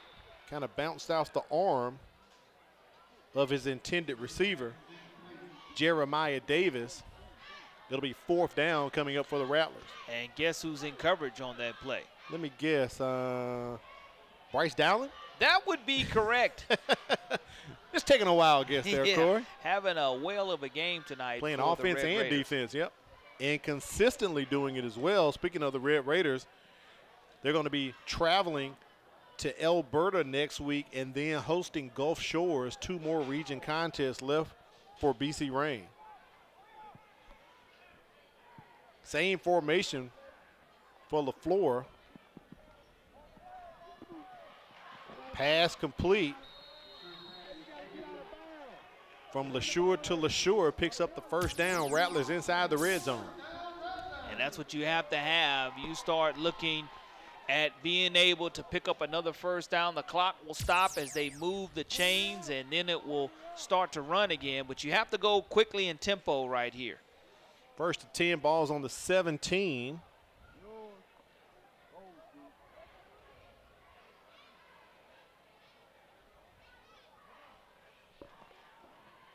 They hand it off to Singleton as he barrels forward to the 12. And we are approaching 3 minutes left in the contest here. Corey, who you thinking about for your Career Tech Education Player of the Ball game? Well, I know Ricky Nichols' name has been called a lot tonight. Bryce Dowdland's name definitely been called a lot tonight for the Red Raiders, and D'Antonio LeSure has had a great contest along with his running back Singleton for the Rattlers. Right there with another carry by Singleton as he gets closer to the first down marker. It's going to be 3rd and short coming up for Leflore as they're trying to get another score. Down 17 points right now. Sorry, 18 points to BC Rain. 3rd and short for Leflore. They go back to Singleton. He hits the pile, bounces off, but he has enough for the first down as he's brought down at the 5-yard line. And I love the patience by Singleton. He hits and presses the hole hard, sees it close up, bounces to the outside, is able to pick up the yardage needed. 1st and goal for Leflore. Ball sitting on the 5-yard line. 2 minutes remaining here in the contest. And Rattlers trying, if you want to call it, Corey, get that last pride score if possible. Up the middle goes Singleton. Spinning. Brought down for about a 2-yard gain. Dowdland and Nichols. And there's going to be an official timeout for Singleton. His helmet came off, I believe.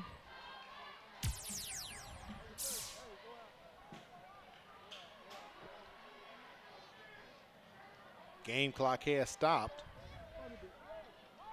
So he will have to come out for one play.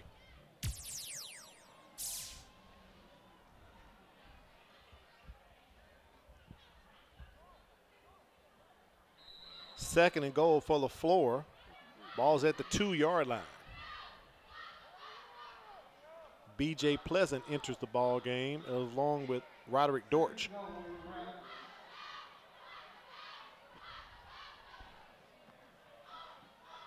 They give it to B.J. Pleasant, and he is upended near the 1-yard line. Nichols goes low as what I thought Leflore would have done it when they were in goal-to-goal situation earlier. Right. You go ahead, how do you kill a horse? You chop his legs out from under him. High snap over the head of LeSure. Mental miscue by Leflore. LeSure picks it up, and the Red Raiders pile on. It's going to be 4th down and goal from about the 18-yard line, Corey.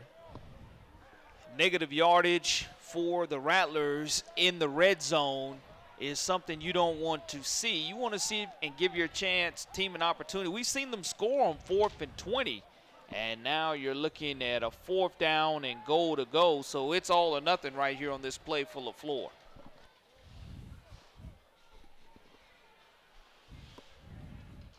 LeSure has time. Rolls out of the pocket to his left. Throws against his body, and that ball is out of the end zone with 12 seconds remaining. Ball over on downs, something we've said a few times tonight.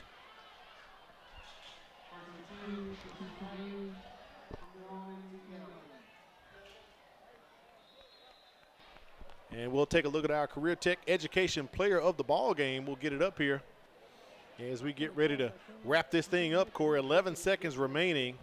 All BC Rain has to do is just take a knee. Well, it was a valiant effort by Leflore tonight, not to show any quit. And there is your Career Tech Education Player of the game.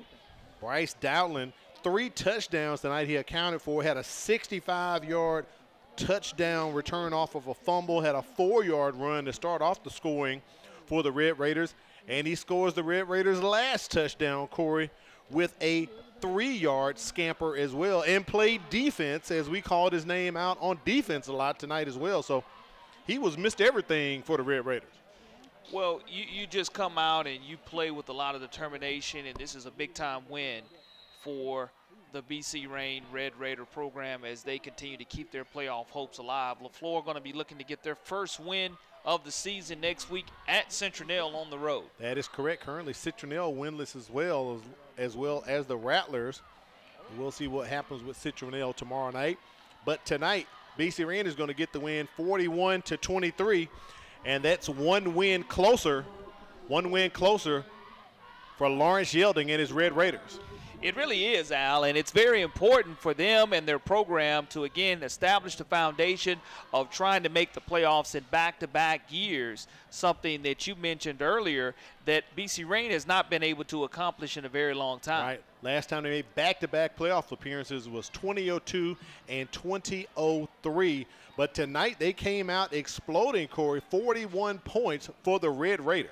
It was very important that they established momentum early, and that's something that Coach Yelding has talked about. His team doesn't quit in the fourth quarter, is evident in the huge region victory over Viger. Correct. But again, getting his team offensively ready on a short week, I congratulate them for taking care of business early and making Leflore really fight from behind the entire contest. Sure did. We're going to put up the final statistics. I know Kimberly Dunn is on the sidelines trying to get a hold of Coach Lawrence Yelding as he has 2 more big ball games remaining at Alberta and then hosting Gulf Shores right here at Ladd Stadium. Here are the final stats of the ball game, Corey. Well, Leflore wound up being penalized 11 times for 68 yards, but BC Reign also penalized 11 times for 81 Correct. yards. And you start talking about 2 turnovers for Leflore, 1 for BC Reign, and the total yardage was in favor of the Rattlers. And you start looking at the passing yardage out of the wing teeth, 169 passing yards. Offensive coordinator Ryan Powell is going to be very happy about that. The rushing yardage not really where you want it to be for Leflore, but it is where you want it to be for BC Reign. Speaking of BC Reign, let's take it down to the sidelines. Kimberly Dunn has winning head coach Lawrence Yelding.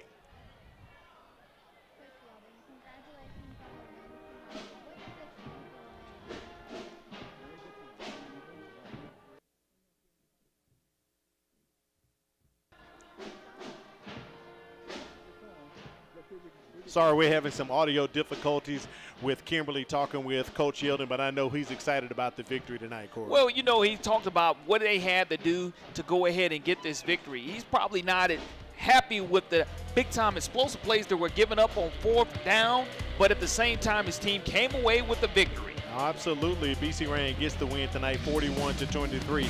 Next week, we're taking it down to Theodore. It's going to be Saraland versus Theodore for a big 6A Region 1 contest. So make sure you join us at 6:50. For Kimberly Dunn, Corey LeBounty, our statistician Matt Moore, engineer Fran Conaway, director Wade Ford, and executive producer Quentin Howard, I'm Al Whedon, thanking you for joining us for tonight's broadcast. BC Reign gets the win, and their playoff hopes are still alive.